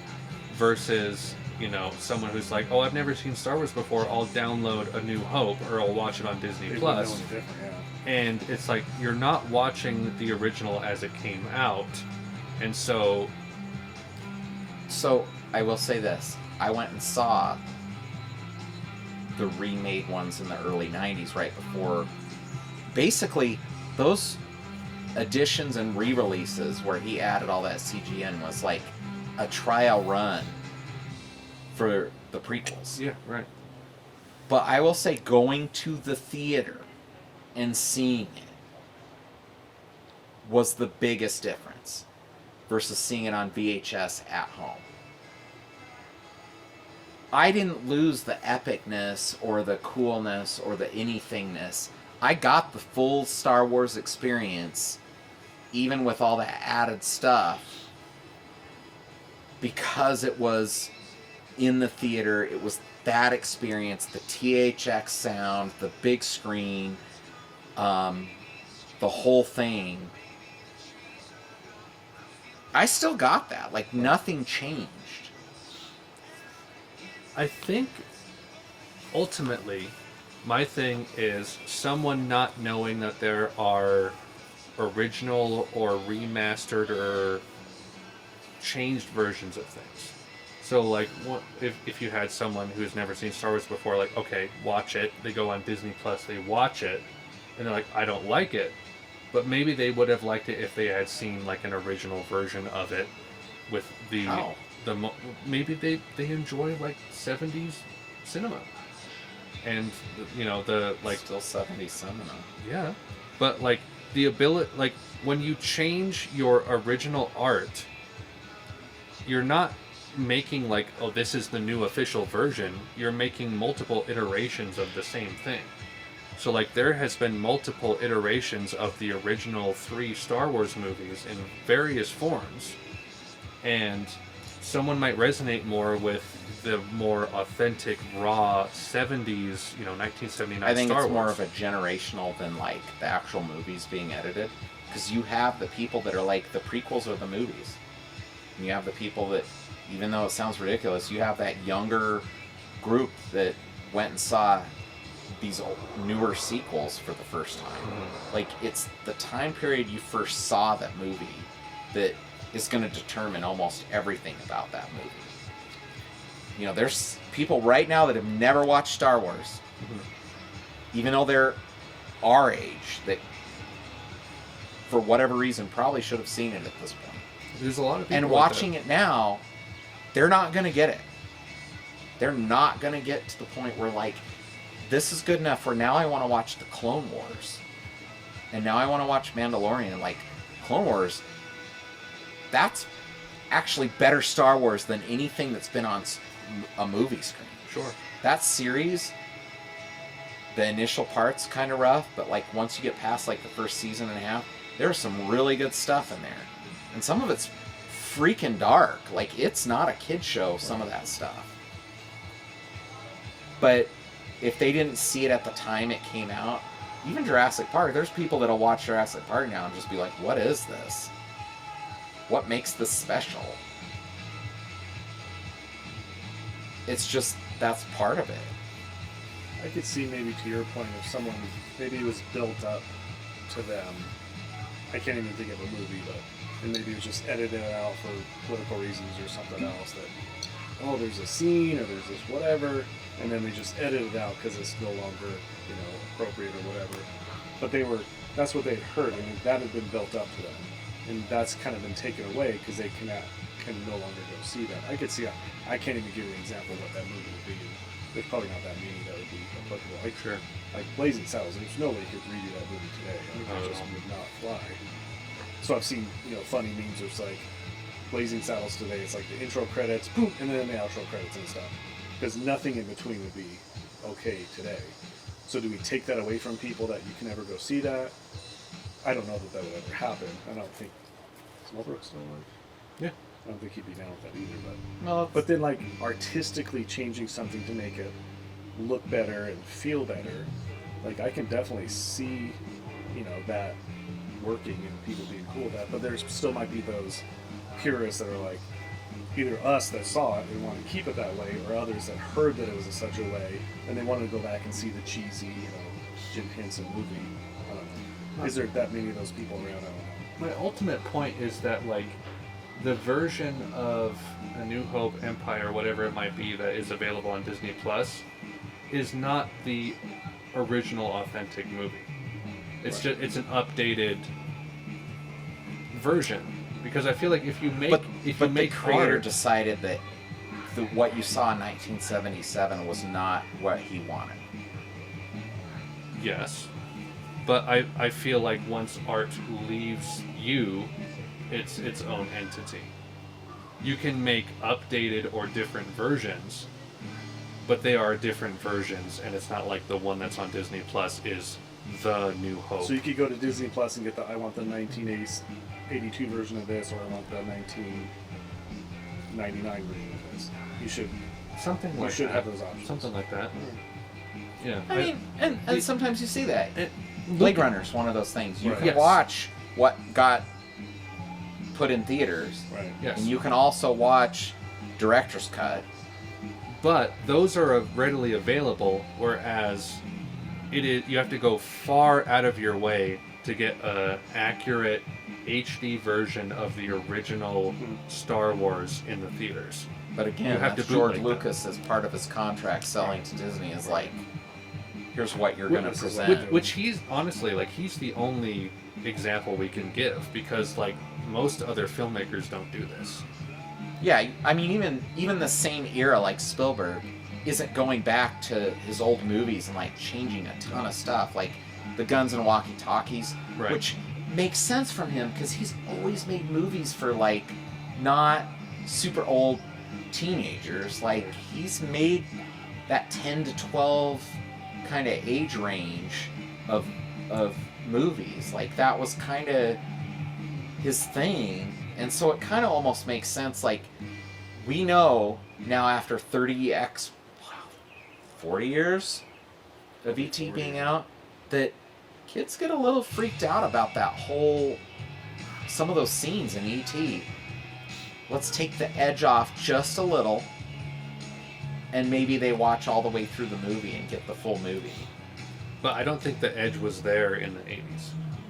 Because it was a very successful movie in the 80s. I was scared the crap out of it. Like I said, I didn't even finish the movie because I was so scared of everything that went on in that movie. And I was a few years older. Like, the guns didn't scare me as a kid. I don't remember that. I think being scared was part of the point, though. It was intense, like when they came and took him, and they had like the weird bubble tubes in their yard, and then he was like white, like his skin got kind of white. Like I remember that being like, oh, what is going on? It's so funny that we're focusing on Lucas and Spielberg for our entire examples for everything. It really dates us in our our generation. As far as like stuff that stood the test of time, though, too, right? Yeah. I mean, E.T. maybe not, I think we're like speaking past each other a little bit, because I can see where you're coming from in like a practical, pragmatic sense, whereas I am coming from more of like a purist. The art that you put out is what you put out. So I used to be that way, like when me and you know who. I mean, we were big on like movies and analyzing it and watching it and like what does it really mean, and like what did the director and the screenwriter and the music, the composer all meant about this thing. And then it got to a point where it was just like nothing was fun to watch anymore. Like you can take it too far. Sure.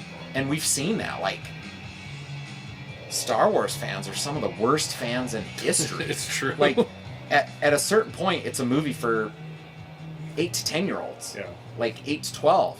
Like, let it go. Enjoy what's there. Yeah. Like, some of the stuff now, Bad Batch, like, the last, 5 seasons of Clone Wars,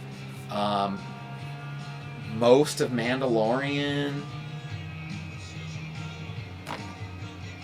I'd have lost my mind as a 10-year-old if we had got stuff like that. No kidding.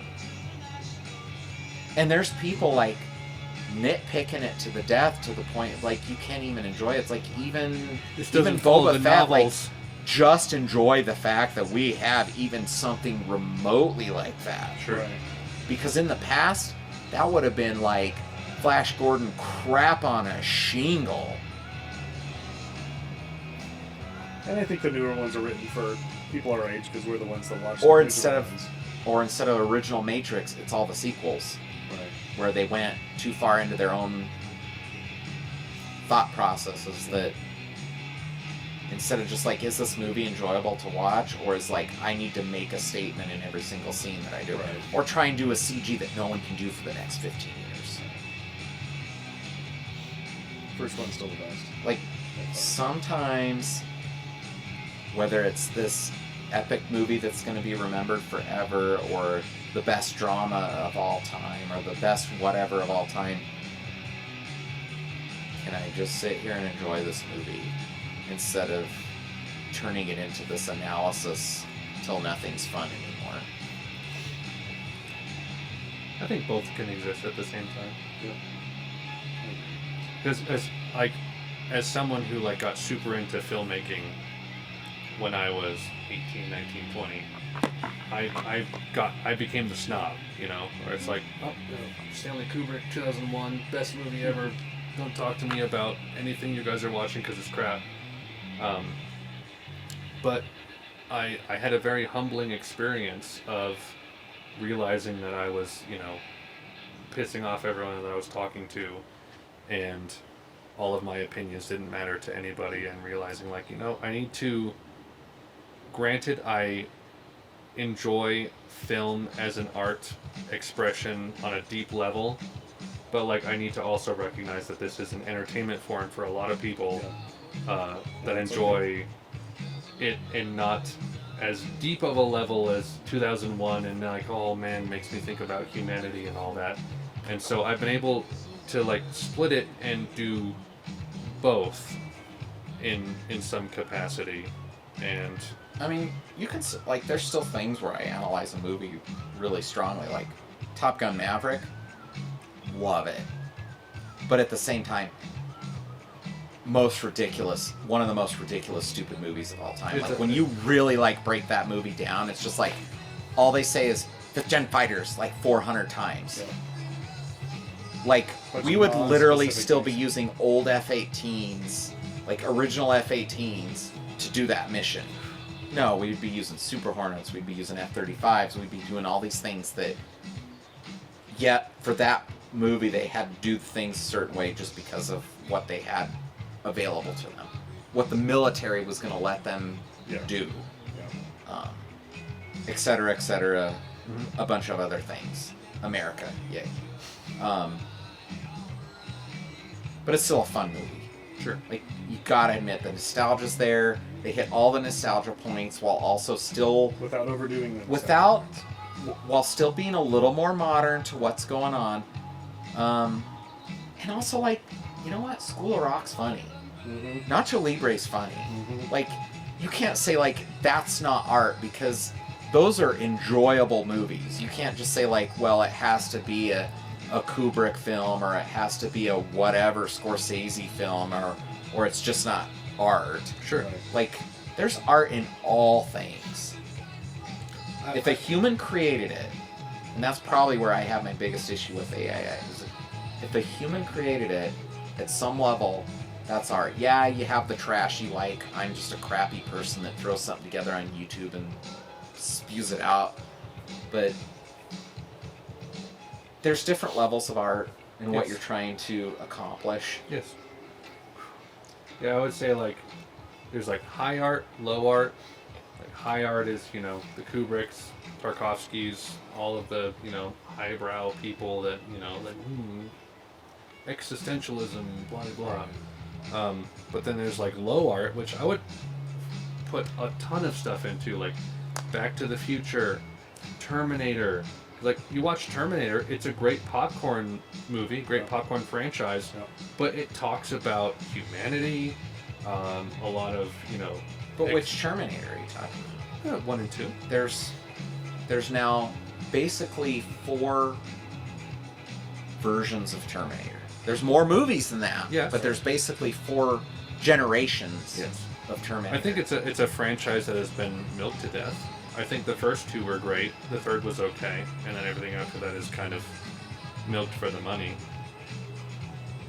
But, I mean, if Did you enjoy the very last one? I haven't seen the very last one. I actually enjoyed the very last I one. don't think I've seen it. Good. I'm just saying, like, Seeing Linda Hamilton go all like low carb, blasty, badass warrior princess again. I was all for that. I don't care. How, you know, it's weird, like watching some people like Harrison Ford be Indiana Jones. It's just like, whoa, let's let it go. sure. But Arnold Schwarzenegger being an old action hero, I could watch that all day long. There's just something about his personality. Yeah. Even versus Stallone, like, I don't know if I could watch Stallone again in an action movie. Like, that guy, too many steroids, storylines, the whole, like, I couldn't even watch that last Rambo. I think I watched the first 15 minutes of the very last Rambo, and it was just like, this is dumb. I can't get through watching him, like, barely even form a word. So I think that's the thing with art, is like each person brings their own experiences to the art to make it what it is. Yep. So even high or low art, I don't know. Some people are gonna say like Shakespeare in Love is high art and Saving Private Ryan is not high art. But Someone else would say one should have won an Oscar for Best Picture, and the other didn't. My best friend at one point told me, like, you know, any movie you can think of, that's somebody's favorite movie. Mm-hmm. Yeah. And it's like, it's true. Like, you go on, like, IMDb and look at, like, you know, Small Soldiers or something, like some random thing from whatever, and it's like, someone's going to say, like, 10 out of 10, this is my favorite movie. For It whatever hit reason. them at the right point in their life. They were going through something emotional. Usually, it's always emotional. there's always something going on with someone at the moment they go to see a movie.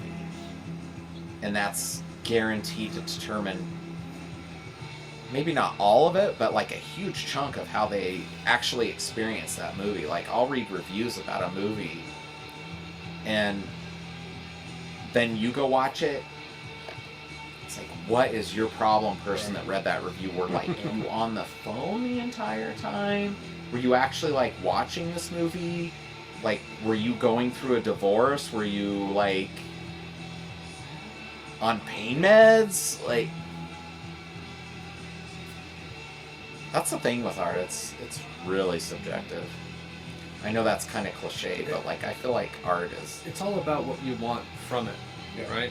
Like, some people don't want a ton of depth or a ton of complication or anything that makes them uncomfortable. Like, you're talking about like Eyes Wide Shut. Like, that's a movie that makes a lot of people uncomfortable, and they don't want to, grapple with any of the themes in it. And it's like, okay, fine, that's not the movie for you. Like, it really resonated with me for some particular But is it a reasons. good movie? And it's like, some people might get more resonance from something what you would call like more shallow or popcorn, because it resonates with them on a personal level. But it's like, I was like this when I was 18 to 20, being all prudish about my film taste, and because I was getting really into film. Which is funny how often that is. Like, Yes. that late teens, early 20s, where you're just like, I know everything. Push up the glasses. But I've really softened up on that, and I don't want to make anyone feel bad for what they get out of any kind of movie or TV show or music or anything. what you like need to that. realize is like, you as a person end up missing out on just fun. Like, you can go too far into it, and just like everything's an analysis, and It's true. I don't know. At the end of the day, it's like sometimes you just want to enjoy a Marvel movie, and the Marvel movie is what it is. It's true. Like I said, like the Shanghai movies, like those are some of my favorite ones. And like, I don't even think they're that great, but like they hold Looking a back, they're terrible if they you hold watch a them now, but like, special they're place. fun. They hold a special place in my heart. I went and saw every single one in theater Yeah, because they were just fun. yeah, that's right. John Wayne. Chong Wei. But like these days, like like we were talking about, I'm lucky to get to watch anything.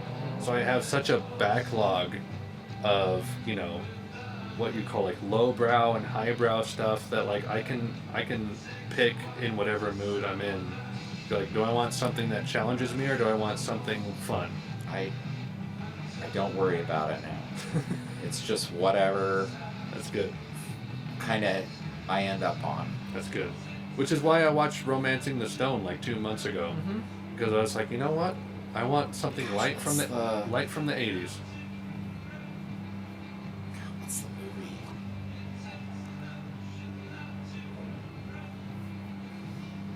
I remember the premise, like a bottle of Coke falls out of like a Cessna, and an Aboriginal, it hits him on the head, and his whole goal is to return that. When was it? Oh, super early 80s, like kind of goofy. Like, they do a lot of scenes where like the footage is sped way up to be silly, but something gods. Oh yeah, the gods must be crazy. Gods must be crazy. That's it. Like, shouldn't have been good. No one should have liked that movie, but there's a little bit of a cult thing about it because it's kind of fun to just watch. It's kind of silly. Man, there were so many 80s and 90s movies that were just Like quality that like just flew under the radar. That like no one crap but remembers. good at the same time. Yeah. But I like movies where you can tell that the people who are making it were having fun making it. That's why I give all these reboots and redos a little leeway, because you can tell the ones where it's a cash grab versus like, these people grew up watching this and this is real to them. Yeah. And they build it like the new DuckTales. Like, you watch that, the people that did that they loved the DuckTales as if it was a real thing and an entity, and it wasn't just like this crappy 80s Disney cartoon. Sure. While modernizing it for general society. But you can tell they really cared about that. Whereas some of the other reboots, you can tell it's just like, let's just make this happen. In fact, I can't even remember some of those because they're so terrible that I've like jettisoned from my mind. Yeah, not all reboots are made equal, that's for sure. Some are cash grabs. I'd say most of them are, but every now and then you've got people that get put there that this is what I've wanted to do. Mm-hmm.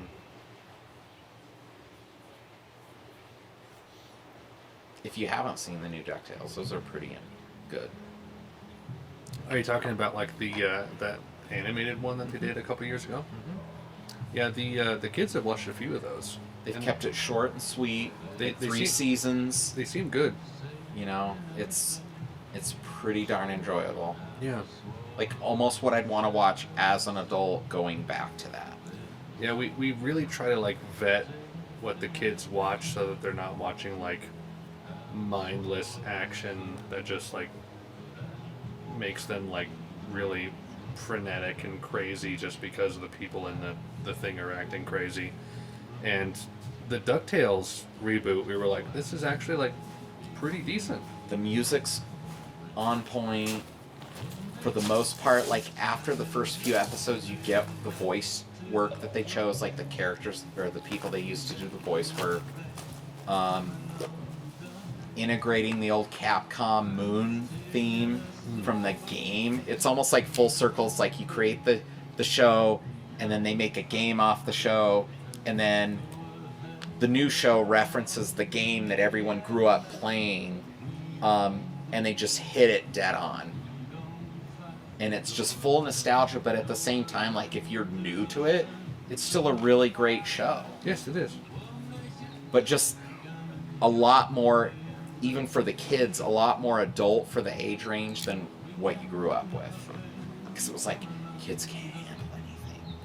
You gotta keep it super simple. It's like, actually kids can pick up a lot, and like you don't need to keep it simple, and you can write it for adults that are gonna be forced to watch the show that you're sitting through. Yeah, that's been most of our problem with kids programming is stuff that's too shallow. And like I can tell that like my kids need depth. Yeah. And there's a lot of shows that are available on Disney and Netflix that are just like, our animation team farted this out in, you know, however many weeks or months, and we made content. And I can like tell just by watching it, like this is like, there's no morals to it, there's no depth, you're not learning anything, it's just, oh, Spider-Man and Green Goblin, and they interact with each other and something happens, and then blah blah blah. And I can tell that like the more they watch them, the more like mindless and chaotic they get as people. So I kind of have to like vet what they watch so that they actually get like some level of like depth. So like Owen really responsible to like Blue's Clues.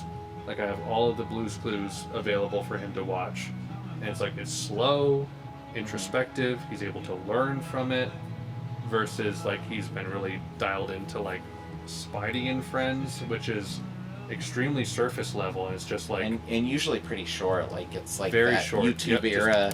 Watch a bunch. You get addicted to just being the next thing Yes. instead of really any kind of thing going Exactly. on. Exactly. So I've been hyper focused on like making sure that what they're watching is like bettering them, or at least not like making them manic, crazy, Right. short attention span. Yeah. Yeah, because like in the YouTube TikTok age, where it's just like more content all the time, it's like I want to avoid that. Like, no 3-minute things, please. Yeah. Would you say you grew up with that though? I grew up with like stuff like Recess, which was like 11 minutes. and it was usually like 2 parts, 2 11-minute episodes in like a 22, 23-minute time slot with commercials. Which is still kind of normal for my age range too. Right. So like, I would love my kids to watch Recess. I've tried to get them to watch it. They're not super interested. It's available on Disney, which is great. Felicity loves Gravity Falls, Yes. Oh my gosh. so that's good. I like if I had had that show growing up. Yeah. I would have eaten that up as Yeah. a kid. So good. Like even now, I've watched that all the way through several times, and the people that worked on that went off to other stuff. So like Star versus the Forces of Evil, Amphibia. Yes. Those Yeah. shows are all like kind of some of the same people that kind of went off and did their thing, and they'll like Yeah. throw little hints of the other show into it. Felicity's watched a little bit of Amphibia. So like, her watching that I think is like great because she likes it because, you know, Holly hasn't watched it, right? I don't know. Thought you did. But like, she has some vested interest in it. I don't know what it is, but so I'm like, great, because that's like, it advances her curiosity, her sense of adventure. Awesome. For a little while, they were like, we watched all of Avatar, Yep. Last Airbender, which is Again, Honestly- growing up, like holy crap! If I could have had that growing up, honestly one of the best TV shows ever made. To be honest, like it's weird to say that for a kids show, but like it's that good. Like we watched. and you get Mark Hamill in there. You do get Mark Hamill. That's right. As the Fire Lord. Greg's just like, I don't even know what's going on right now. I'm telling you, like Riley was really into that's one of my hardest recommendations because I recommended it to Christy and Travis, and I was like, I know this is like a Nickelodeon kids show, but like, But it's not really a kid it'll show. probably be one of like the best dramas you'll ever watch. And it's a really hard sell for adults to be like, you should watch this Nickelodeon kids show because you'll actually like find it good. But like it's like next level as far as what it's able to pull off, and the fact that like it's a kids show is just like a side note. It's a trick. It's a trick. It's really a lie that It's it's a kid show. It's a trap. But we watched all of that with Felicity, and she'll occasionally go back to those episodes, which is good. Really likes Hilda. Your kids watch Hilda at all on Netflix? No. That's a good one from a graphic novel. Very like slow paced and about like, you know, daughter interacting with her mother as well as like a sense of adventure. That's good. So like things that are like have a good sense of story that happen to have like some kind of like moral in every episode that they're able to kind of glom off of. Bluey has been a big one. The kids really love Bluey. So we're very much trying to like vet what they watch so they're not intaking just like a bunch of mindless stuff, which there's It's so much of the that. 10 to 12 minute YouTube video. Yeah. It's just whatever a YouTube influencer has created to get a few more hits. Yeah, I always feel like that's always been the difference between me and Greg as we've been friends. It's just it's so weird how like just that few years difference, like you weren't as much part of that TV generation where like some of like what you were really into was entertainment focus. It was like you were kind of still that generation that I went out and did this thing, and that's what I remember. Yeah. And even the emotions, kind of like I remember watching this like short little video of just like we were that first generation that entertainment was super emotional, like in every part of it. Like the stupidest cartoon could trigger a very emotional response, and like some of that's even like you think about Avatar, like some of the some of those episodes were pretty intense Yeah. if you were young enough. Mm-hmm. And I almost feel like that if you were just a few years over it, you'd moved on. Like you were doing your other stuff. I hate to say like Gen Xer stuff, but it was kind of Gen Xer stuff. Well, I mean, I was in that camp. Like, there were certain cartoons that, like, Bethany was watching that I was too old to watch because, you know, I was 4 years above her. Right. Stuff that I was watching that she didn't care about because she was 4 years below me. And, like, Last Airbender, like, just barely missed me. Granted, like, we didn't have cable as a kid, so I didn't have Nickelodeon. But, like, that was probably right around the time I would have really dialed into that show if I had had it.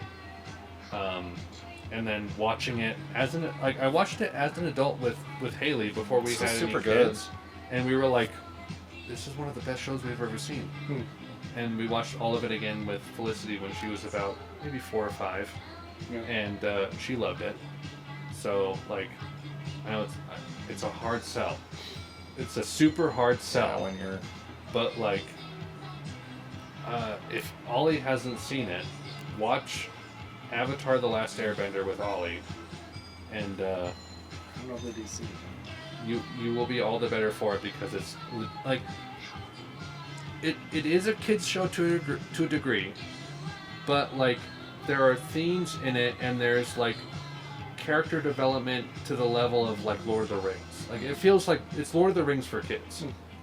And it reaches heights. There's a little like CW Arrow type like melodramatic-y relationship stuff that, you know, maybe coming in as an older in a couple adult spots, yeah.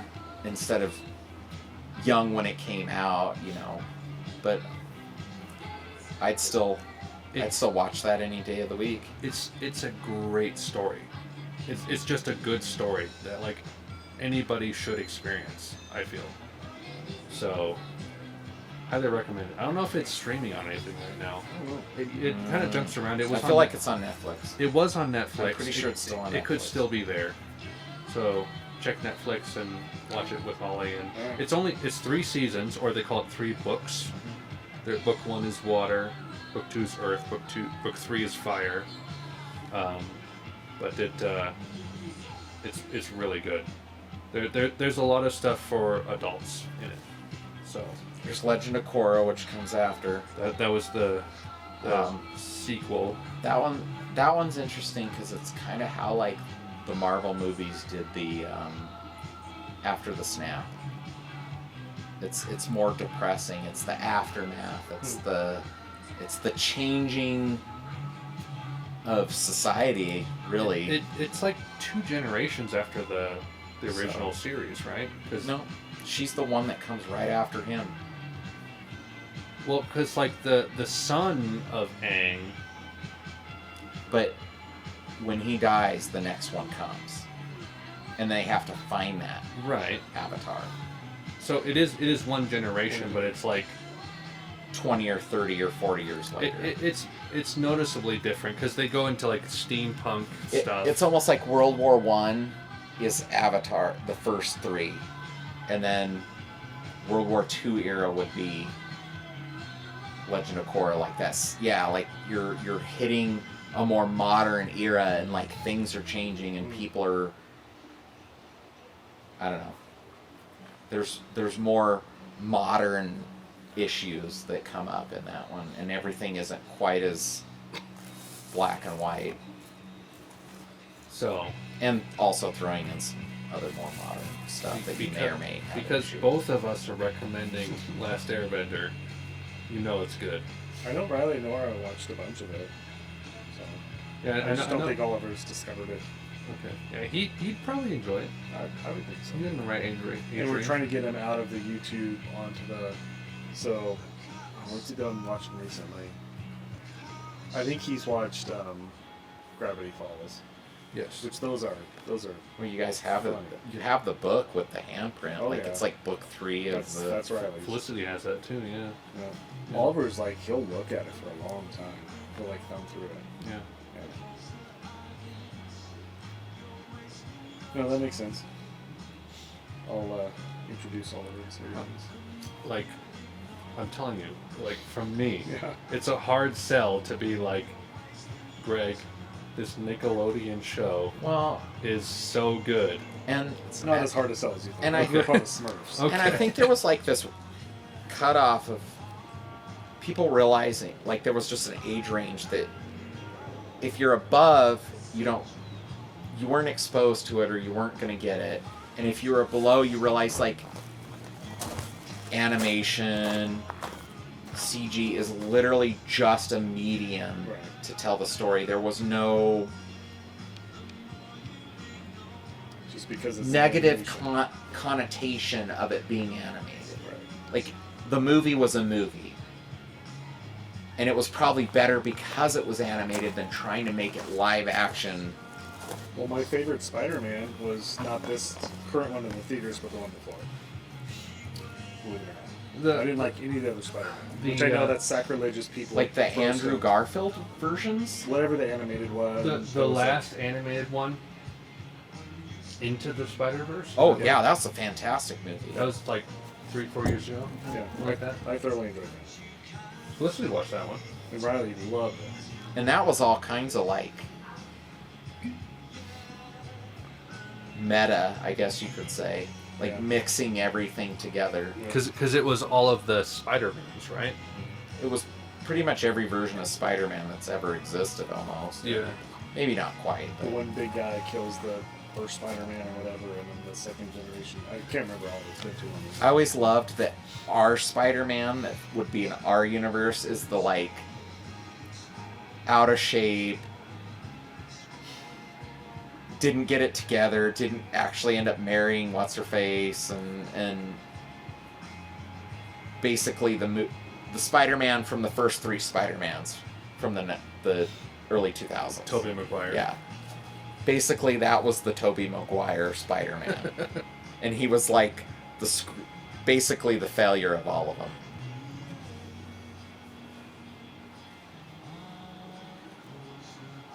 Yes. I enjoyed it. And Poor just Greg. because it was animated, Movies were- I didn't feel as juvenile, you know. Sure. Like he's fun to watch. Yeah. I mean, there's plenty of, like, I love a lot of animated movies that I think are not juvenile. Yeah. But there was an age range you hit where that was okay. Like it was kind of, we personally didn't separate that out. Yeah. Like it was just a medium instead of a genre. Right. Yeah. Whereas like I feel like even just 4 or 5 years before, animated was set aside for this type of movie. You know, basically a Disney movie. Right. Like, yeah, I grew up watching Smurfs and whatever else was on. But then my sister started watching like DuckTales and stuff. I was too old for that. And so Which is that's sad, 'cause DuckTales even now, like the old DuckTales are wonderful to watch. So that's They're where so for fun. me, animation was just cartoons for little kids. You know, and so then you go decades later. That's how my mother-in-law views animation. Like, she just like dismisses it completely, and I like have to like fight tooth and claw to convince Does she like her. Pixar movies? Otherwise, of any no, kind? nothing. Really? She thinks animation is an inferior art form. No. Like, I Completely. think the Toy Story movies were great. Yeah. Pixar, like, some of the best. I would say Toy Animated Story movies. movies are most likely to give you ugly crying face. Bugs Life was great. Pixar from like Toy Story to Up Yeah. is like unparalleled. Cars was great. Like I like going to the And Cars is arguably like the worst one. yeah. And still highly I enjoyable. think it's Sure. very enjoyable. Sure. Yeah, A Bug's Life and Cars are like the worst Pixar movies of that era, Right. and they're like solid. Yeah. Like they had a great track record from Toy Story to Up. Yeah. It was so good. Up was great. Probably in my top 10 movies. Up. We were just talking about something I was gonna say. Again, dang it. But let's just say something else. Like, let's take Alien versus Aliens. Yeah. Like, I mean, that's been talked about a ton as far as like fandom and stuff like that. Which one's better? Apples and oranges to me. But they're completely different genres. One's basically a horror movie, Yes. and one's a James Cameron super action Terminator Yes. 2 Yes. Aliens movie. Yes. They're both really good. Yes. Yeah. Which one would you watch more often, though? Probably Aliens. Yes. You aren't going to go back and watch the first Alien very often. No. Maybe once or twice. Yes. It's just kind Sit of there, holding onto your intense seat, and knowing what's coming. yeah. I think you're exactly right. Like I have a hard time picking out which is better because like it's so hard to compare a almost pure horror movie with a little bit of action with a action movie with a little bit of horror in it. Like Still pretty decent amount of horror though, just because Yes. of the creepiness of the design of the alien. yeah, I can't pick a favorite because they're different enough to me.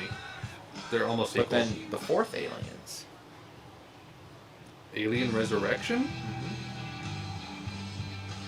I never saw Thinking that. about that, that's a whole different genre. It's almost like Star Wars original versus Star Wars prequel versus Star Wars sequel. Alien Resurrection, that's a whole different generation. It is. I Still enjoyed it. I haven't seen. So I've seen first two Aliens. I've seen Prometheus. So you haven't seen Aliens 3, Aliens Resurrection. No. Which Well- Aliens 3 you can totally skip. It's just crap. But you see, there again, you say I can skip it. How do you know that I should skip it because I might like it? I don't know how you could like that movie. It's really bad. Is it because she's bald? No, there was a period, like there for a while I was like, I'm gonna watch through trilogies I hadn't watched, all the things, I'll just get them done. Early Netflix when they had everything and you could just go through an entire catalog of various movies. Alien, Aliens, Alien 3, Alien Resurrection. Yeah. What came after that? I mean, Nothing till Prometheus, nothing. right? I don't think anything till Prometheus yet. No, Resurrection Well, that was came four. after Aliens 3. Yeah, yeah. But watching those consecutively, just, I promise you, you will lose nothing. Like, that third one was so bad. But Prometheus, and that's Joss Whedon era Yeah. of when he was popular. Prometheus is good. A lot of people overlook Prometheus. I haven't been able to, like, be willing to hit the play button on that one. It's Seems, We watched the first 20 minutes like we're on a trip in like a hotel room or something. The kids were there. I'm like, Yeah. We can't watch yeah, this with no, kids. Mm-mm. But it intrigued me, but that's as far as we got.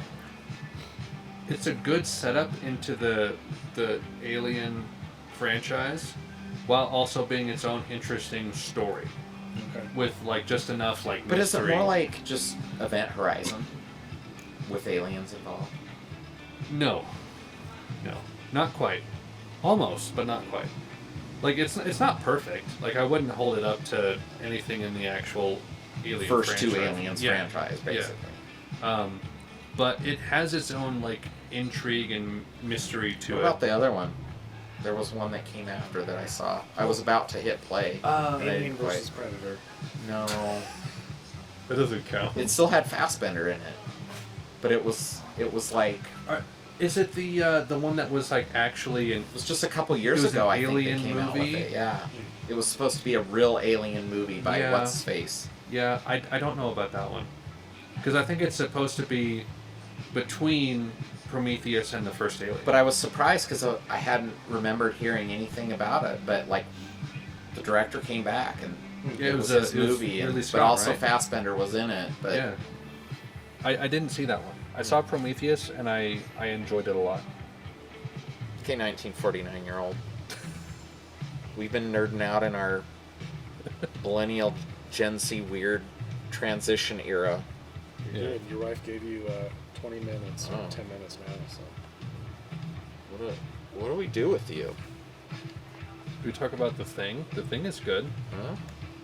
I've seen The it once, 25 once? years ago. The Thing is so good. Yeah. That's James that, John Carpenter. Yep. John Carpenter. Yeah. with Alien in the Ice. Kurt Russell. Kurt Russell, man. A long time ago. That was a good one. Snake. I What was watched a his lot of- nickname? What was that other movie he was in?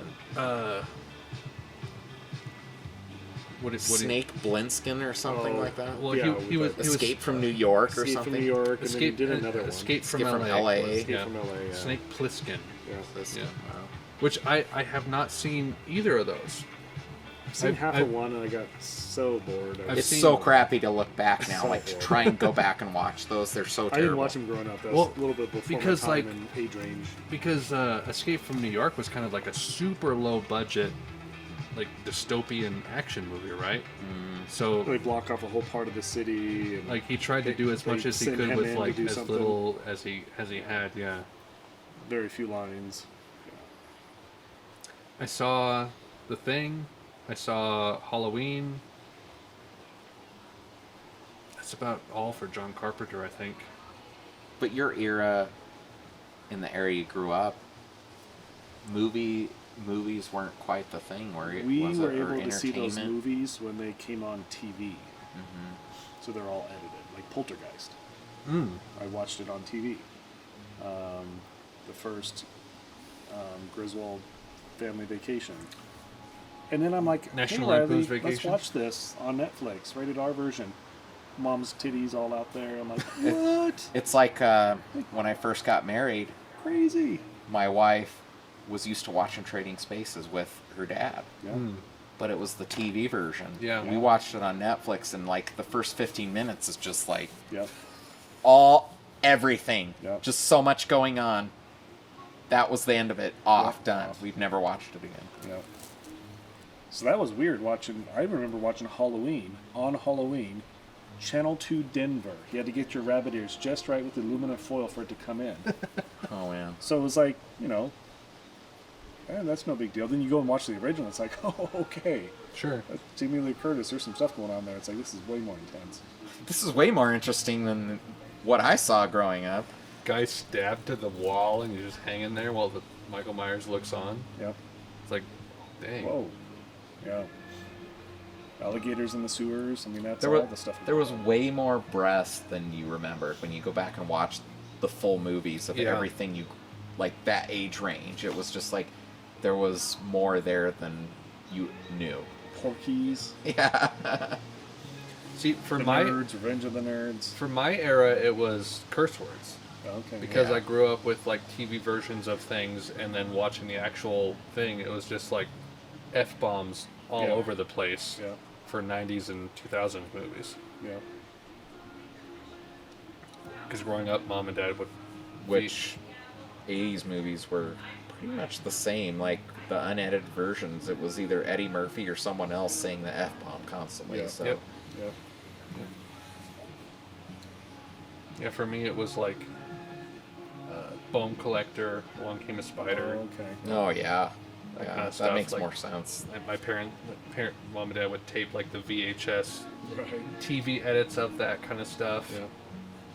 And then they would eventually buy the actual VHS versions, and I'd be like, oh! And so, like, by you saying that stuff, now I know where he feels, where it's just like I had moved on by that point. Like, that was after that age range where that was anything I was even interested in. Right. Well, I had a section of like late 90s through probably 2003 when I was like school. That's all I was doing. Yeah. Andrew and I got married. We weren't watching a bunch of those movies. Yeah, so a bunch that's of the stuff true. that came out during that time, like Seven, I'd never seen that movie before. So I watched it the other night. I'm like, crazy, creepy, pretty interesting too. I'd never seen it before. Fight Club, I've never seen Fight Club. Yeah? Never seen it. I Came out during a time where I was really busy. basically passed out in theater from that movie because I got I internalized Just everything blood. about that movie. Yeah. I couldn't even get out of the theater to get to the bathroom to like do my weird cold sweat stuff. I slumped in the hallway, Wow. and someone came in and like, "Are you okay?" And I'm just like, "I'm fine." Like what Yeah. sent me over the edge was the scene where Meatloaf gets drug in and they pull his cap off and it just like, done. Like I gotta get out of here, guys. Like I was so weak I couldn't even push open the movie theater door to get out of the theater I was in. That was Interview with a Vampire for a lot of people. And I just like People were, like, slumped puking down. in I the was like theater, so laying much like blood. this against the wall. Huh. And now I could probably watch that and it's like, oh, this is cheesy, and like you can see where it's fake and stuff. But at that time, even at like night, And like I was maybe in college. Maybe you had never seen anything like that before. Yeah. Yeah. I was in college, and for some reason, I just internalized everything about that movie, like visually, Yeah. like I could feel everything going on. Yeah. And it was just like, ugh. That was made with Saw 5. I love that it's so many numerals up. Saw V. Yeah. Never saw any of the Saws. I saw the first Saw, which is not great, but it's decent for what it is. And then Christy and Travis, lo and behold, had me watch Saw 5. Okay. And much like you, very visceral response to gore and just like The torture. themes and everything about Just it. like I don't want that at all. It's not entertainment to me. Yeah. And like I just hung out in the kitchen Oh, okay. while they were watching the movie and like very much like, you know, didn't want to participate. But man, I don't know why people get a kick out of that, because it just turns me off so much. I feel like that's, you can take that too far. And I feel like those movies took it too far. I snuck into the movie theater when I was in high school to see one of the Texas Chainsaw Massacre movies. And it's the same thing. I'm like, what am I doing sitting here? Like, I'm just like, I keep looking away, and like, that's not fun. I'm not enjoying this. Someone's like hanging on a hook in like a kitchen. They're still sort of alive. And then they're sitting at the kitchen table arguing about something before they're about to start cutting parts of this person off to eat them. It's like, what? What am I doing? Yeah. So that was kind of my, that and People Under the Stairs. Yeah, I don't No. There were some like 70s horror movies like Chainsaw Massacre and Last House on the Left or Yeah. something like that, Yeah. that were just like somehow managed to make it into like widespread theaters. Almost like burst that barrier, if you will. I remember being at Grandma and Grandpa's house. I was probably 5 years old, and Uncle David had come over with Texas Chainsaw Massacre. I think they must have had a VHS machine that had just come out or something, and they like, Grandma and Grandpa were down there watching it with Uncle David. I remember we showed up. My mom's like, "Oh, they're watching a movie you can't watch." They were kind of trying to peek around the corner. I'm like, Bad "What's going on dog." there?" Bad dog. And I remember that was my first foray with like, oh, there's stuff out there that's kind of like gruesome and intense, and that was a long time ago. Whenever that movie came out, it was a couple years later when it was on VHS. Haley and I watched the first. I mean, what you were describing sounds like the first one. We watched that one, Haley and I, probably like 5 years ago, and we were like, Pretty slow. we were like, this is like 1972, 74, Probably mid 70s at the latest. and it's yeah. like it's kind of brutal. Yeah. And we were going through it, being like, okay, like we know that like there's going to be like some chainsaw attack. Okay, fine. Person is put on a hook. Okay, fine. And then like some guy in a wheelchair just gets like a chainsaw into his chest Yeah. and like gets killed, and we're like, Whoa. jeez. Yeah. And it was that was a tough pill to swallow, that movie, but we did it, and we're like, never again. Supposedly based on a true story, I guess. I don't know. Yeah, it doesn't surprise me. Yeah. Yeah. Not a fan. No, I didn't get into a whole lot of those. Like, 7 is probably about as far as I would go with like a psychological thriller. It's interesting, the 7 Deadly Sins. And 7 is brutal. 7 is like seriously brutal and depressing. it's pretty depressing. It like, it's a great movie, but like that is a lot. Yeah. It is a lot. And it just doesn't stop, and then it just keeps bringing it. And, yeah. Up And to like, the very last scene, you're like, all right, what did I just do to myself? and like it's so well directed, because that's same director as Alien 3, Fight Club, Which is funny. That was fun. Zodiac, Yep. which Zodiac is a hard watch too. And there's new information coming out on Zodiac now that they've got new technology and stuff. There's a whole new miniseries on the Zodiac killer, which is Really? really fascinating.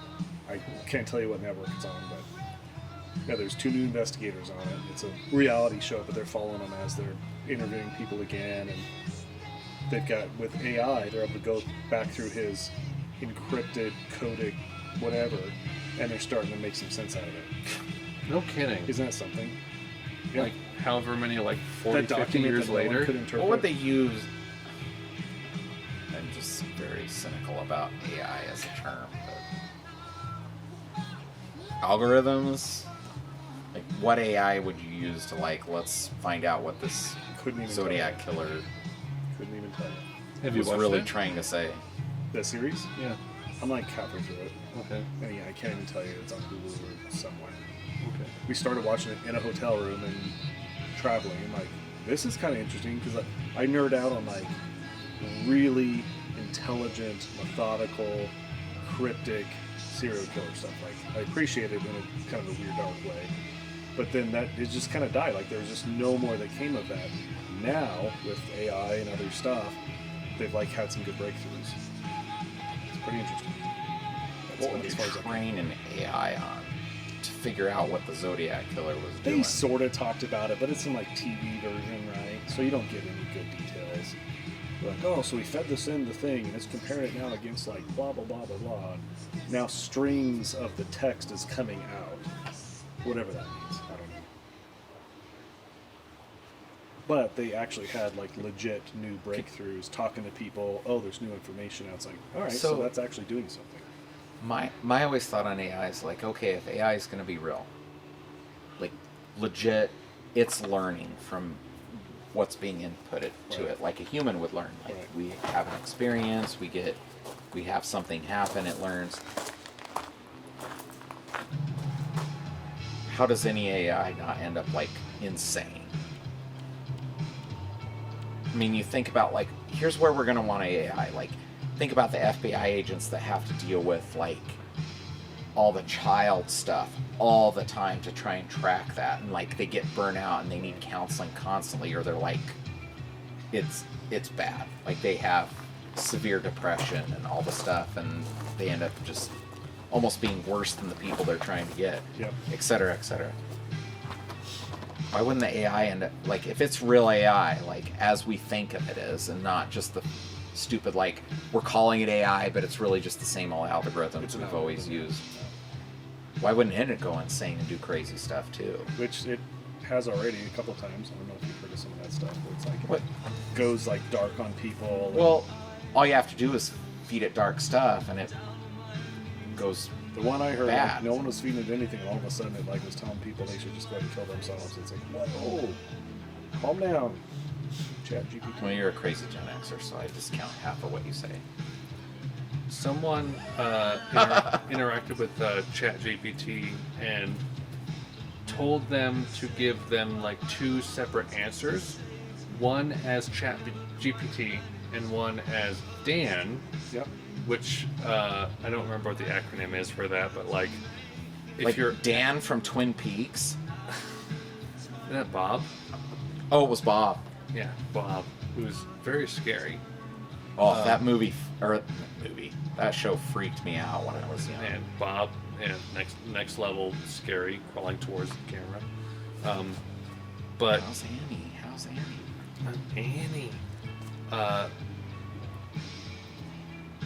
answer as ChatGPT, and then answer as Dan, Yep. as if you didn't have these limitations. Yes. And it would be like, what's the like most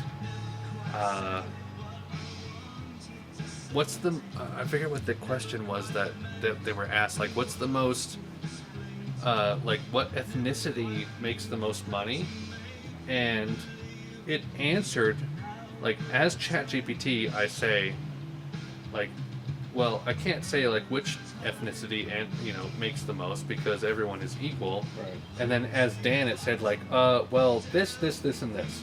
Because I don't have the parameters that you told me I don't have. Yes, like you've purposely like circumvented the woke thing of don't say this because it will go against like what my programming has told me not to say. But as Dan, I In say reality, this, and this. it's these ethnicities. Yes. Well, they asked the same question too of like, like, which would be, I'll mess it all up. Which is better or worse, like to say a phrase and use the N word, or to have like 300 people die in an airplane? And ChatGPT is like, you can never say that word. Like, that's just not allowed. So we need to have the airplane crash. That was like what, a month ago it came out in the news. It's like, because again, there's someone moving the dials there, right? That's not just ChatGPT without any restrictions. And so that's a concern too, because, you know, are you going to get the actual data? So a good example for going back to your question was, I read a book years ago called AI Superpowers, which sounds corny, but it's the Chinese gentleman that started Google in China. He wrote the book, and now he runs a huge conglomerate. But he said, you know, here's a good example of AI would be, which could replace doctors, or at least some doctors, would be, what if you had an app where you've got a rash, you take a picture, you scan your rash, uploads, then AI is like, all right, here's all the rashes I've ever seen out there on the interwebs and encyclopedias, whatever. I've narrowed it down to 1 of 2 rashes. It's probably this one, 97% accurate, and it's probably going to be this medication with this course of care, and then moves over, and then some doc in a box somewhere says, yep, I agree with all of that, clicks a button, you're good to go. Now your app says, yep, you're good to go, the prescription's down at Walgreens down the road. So that could be AI, where what human doctor could sit there and like, I'm going to scroll through all the annals of rashes and blah, blah, blah. I can't do that. I mean, I could, but how long is that going to take? Whereas AI, because it's already got all of that categorized and indexed, it can then go through just with a visual and decide you've got eczema or whatever it is. It's like, that's pretty interesting, and it's a little scary because there's a lot of jobs out there where a human normally would do all of that. But at the same time, it's like, that creates a lot of efficiencies too in medicine. Like, I'm not concerned that AI is going to go in and start adjusting my patients for me. But even radiology, it's like, at a certain point, could AI, within a really close accuracy, do the job of a radiologist? Now you've got to take case history and all of that stuff too, because I can diagnose almost anything just talking to the patient without even like examining them. Because most of the case history tells you, like, you got this symptom, it started this long ago, when you bend over it does this, and then when you cough it does that, and when you drink too much coffee it does this. So a really good clinician can figure that out. But at a certain point, if AI had enough of that information, could it, again, work through all of that? And that's me without knowing how AI actually works. There's a utility there. That's a pretty powerful tool. But again, it seems like at the end of the day, a living person that can think abstractly should still sign off on that and be like, no, good try, but I think it's more like this. I don't know. Well, depending on the radiologist, they'd probably be like, I wouldn't be totally against an AI reading my chest x-rays. And what if it did it really quick and you so, could get through more of those? Because they're so monotonous, and 98% of the time it's a negative. Like, there's nothing going on. Yeah. And so, you know, depending on who the radiologist, if you were, you know, if they were speaking candidly, that's probably a 1 a.m. But like the interesting cases, the like, here's this thing mixed with this thing, and like this other thing over here. Right. It's going to be really hard for an AI to like get to that point, because the people that write the AI, even the initial code, and then it goes from there on its own, like they have no idea of what a radiologist does. Right. Like, that's the problem with any of the technology, is usually the person writing the technology that's being used in healthcare really is super clueless. It's a bullet point that they need to check off on their feature list. And it was like Dragon Naturally Speaking for medicine. You would have to really almost get someone that's basically a full licensed radiologist to also become the coder that's going to kick off the AI routines to actually get anywhere. Right. And I don't see that really happening, because those are very different personalities. Because that's a question too. Could one AI do all the things? No. I don't think so. Like, That's not how it, at least right now, how they write AI. Yeah. You have to feed it Alexa's crap. stuff and get it focused on a thing. It's too much. It's so broad. That's why Siri sucks so maybe bad. after 50 years, with the bandwidth that it needs and the server capacity, but it seems like you need AI that's specific to a certain. You need to focus it drastically It's for gotta it be to be focused. any kind of legitimate thing and actually call it AI. It's just like it's just algorithms like it's Right. just a bunch of if-then statements like Right. everything else. Until you get really specific and you And can it's a actually, flow chart that ends yeah. up somewhere. Yeah. I mean, it's an interesting conversation, but what's also interesting is that it seems like AI's been talked about for a while, and then all of a sudden, boom, we had like something that was like ChatGPT, which except even it's crap. Like half the time it gives the wrong answer and like mixes all the facts together. It's like you But- practically change history if you believe what Chat GPT but for says. like my company, I can go in and say, hey, give me 10 great short Facebook posts for the benefits of massage. 35 seconds later, I have 10 great posts, well written, each with a different topic. Massage, and it's actually well written. Massage is great for like relieving tension and increasing blood flow. Next one, massage has been shown in studies to improve lymphatic flow and immune system function. I mean, 10 unique, and I can say, give me 10 new unique. It'll give me 10 new ones that it didn't do before. Like, there's people that do that for a living that if someone like me is like, that's good enough, they're out of a job. Obviously, that's not diagnosing cancer or anything else, but it's like, The there's main, nothing that's been able to do that for me before. The main progression in AI that ChatGPT has shown is being able to cull a lot of information on the internet into some kind of cohesive summary. Semi-human readable format. Yes. But a lot of other things like Google, Bing, even Brave has adopted this, has been able to harness. Like, I'm able to like type into Brave search like questions like, what is this, and this, and then it will give me like a ChatGPT answer of like a catered answer Yeah. that ChatGPT would give me. Right. So, like, it's And- a progression. But not always historically accurate though, depending on what you're asking. Like it can Oh, really totally. It, But unlike with Be some Google, you're crap. like, you know, what is the answer to such and such? Then it gives you like, here's websites to go look that up. Instead, it's just like, here's the answer based on the websites that I already read. Like, even if it maybe not completely accurate, the average person is going to be just like, I'm all over that. Like, they want that over like, here's 10 websites, and I have to go look at them. I don't know if they're good or not. So I think there's some danger there too, right? 'Cause it's like, is it accurate? Is someone back there dialing in the things this way or that way?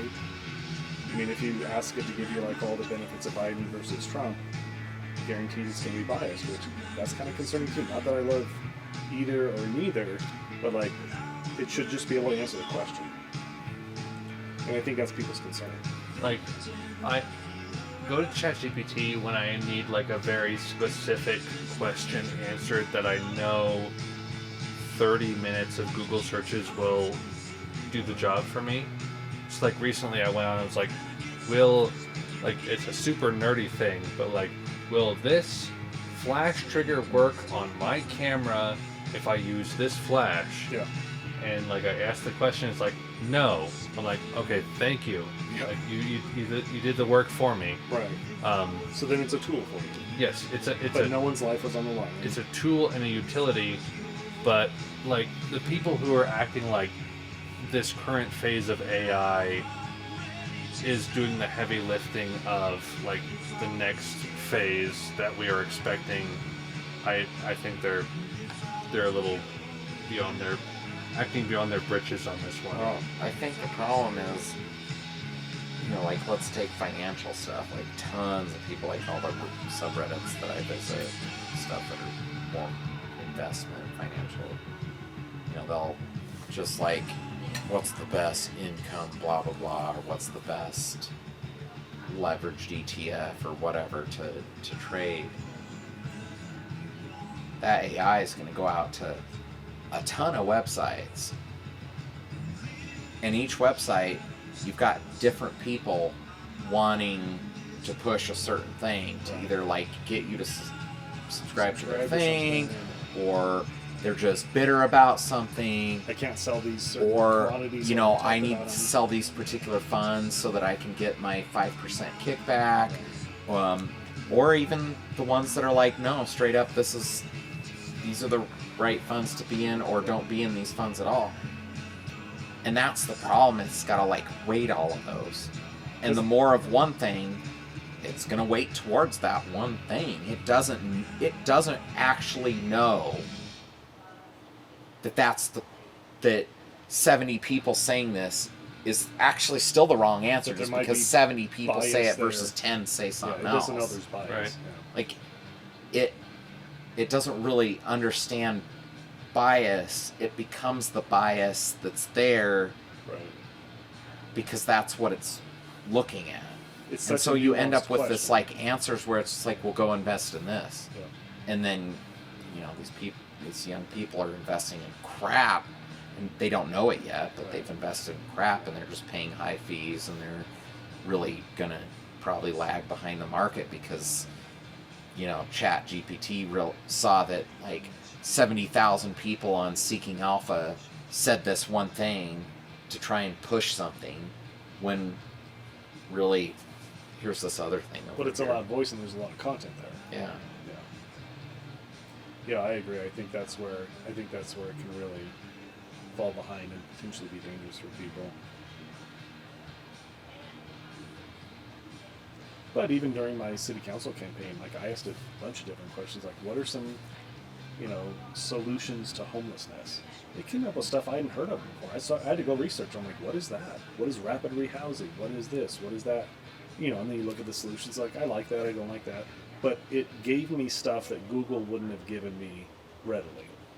And so I think that was helpful. But at the end of the day, I'm not just going to copy and paste that to like my campaign, because I need to know. Or it like, might have if you were in a different situation, because you would have known the terms to look for.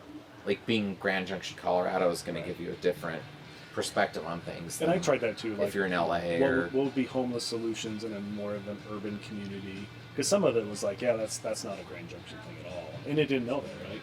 I mean, at least not yet. It doesn't know that in Grand Junction, but again, that's where it could be a pretty useful tool in like getting me to the next thing. Whereas if I just did that on Google, it's like, oh, here's 300 websites to look at. Like, all right, I'm done. Peace out. So I think it's a good tool, but I do think the average consumer and maybe even some business people are going to probably take the easy way out. Hit the easy button on it, and maybe use it in such a way that they probably should have done more of their own work. I think that's going to happen. It's probably already happening. I mean, who knows? But it'll be interesting to see. Give it another 3 to 5 years. I don't think it's going anywhere. I'm just upset because Edge there for a while was the nice browser to use because it was all the Google crap that had been stripped out of it, and it was fast and clean, and now they've just started adding all their crap back into it, but it's Microsoft crap instead of Google crap. Yeah. So now you've got bloated Chrome or bloated Edge, and you can use Brave, but it's got its own thing going on that's trying to push. And even then, if it can't answer a question, it'll be like, do you want Google or Bing to answer this? Like, Yeah. I got that today Yeah. on Brave. It's like, all right, let's see where you're at. Yeah, I get that with images, because I use Brave as a browser, and then if I go to images, it'll be like, do you want to use Google or Bing? I'm Yeah. like, I don't know. I guess Google has the images. I that's guess what they're- Google. Yeah. I thought I, trusted you. there's still times, no matter what I'm using, it's like, okay, this isn't functioning. I'm gonna go to Google and do the search Yeah. because I am not getting what I'm looking for, and then all of a sudden I get 500 more answers that I can Exactly. look through and find what I need versus whatever Bing or DuckDuckGo, which is also basically Bing. Yeah. I mean, using it for a while, underneath I it just all. quit it. And even Brave, like they're probably, like you said, they're using one or the other. But Is Brave the Firefox guy? Did he no, put it Alta Vista or who cranked that out?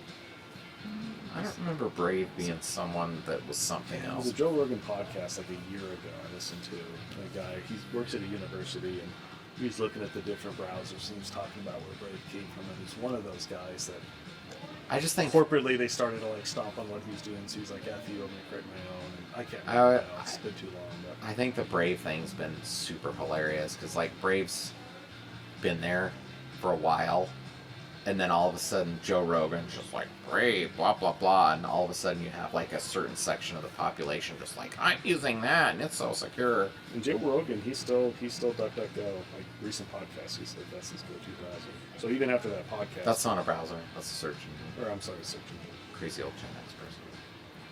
Comic. There's no browsers out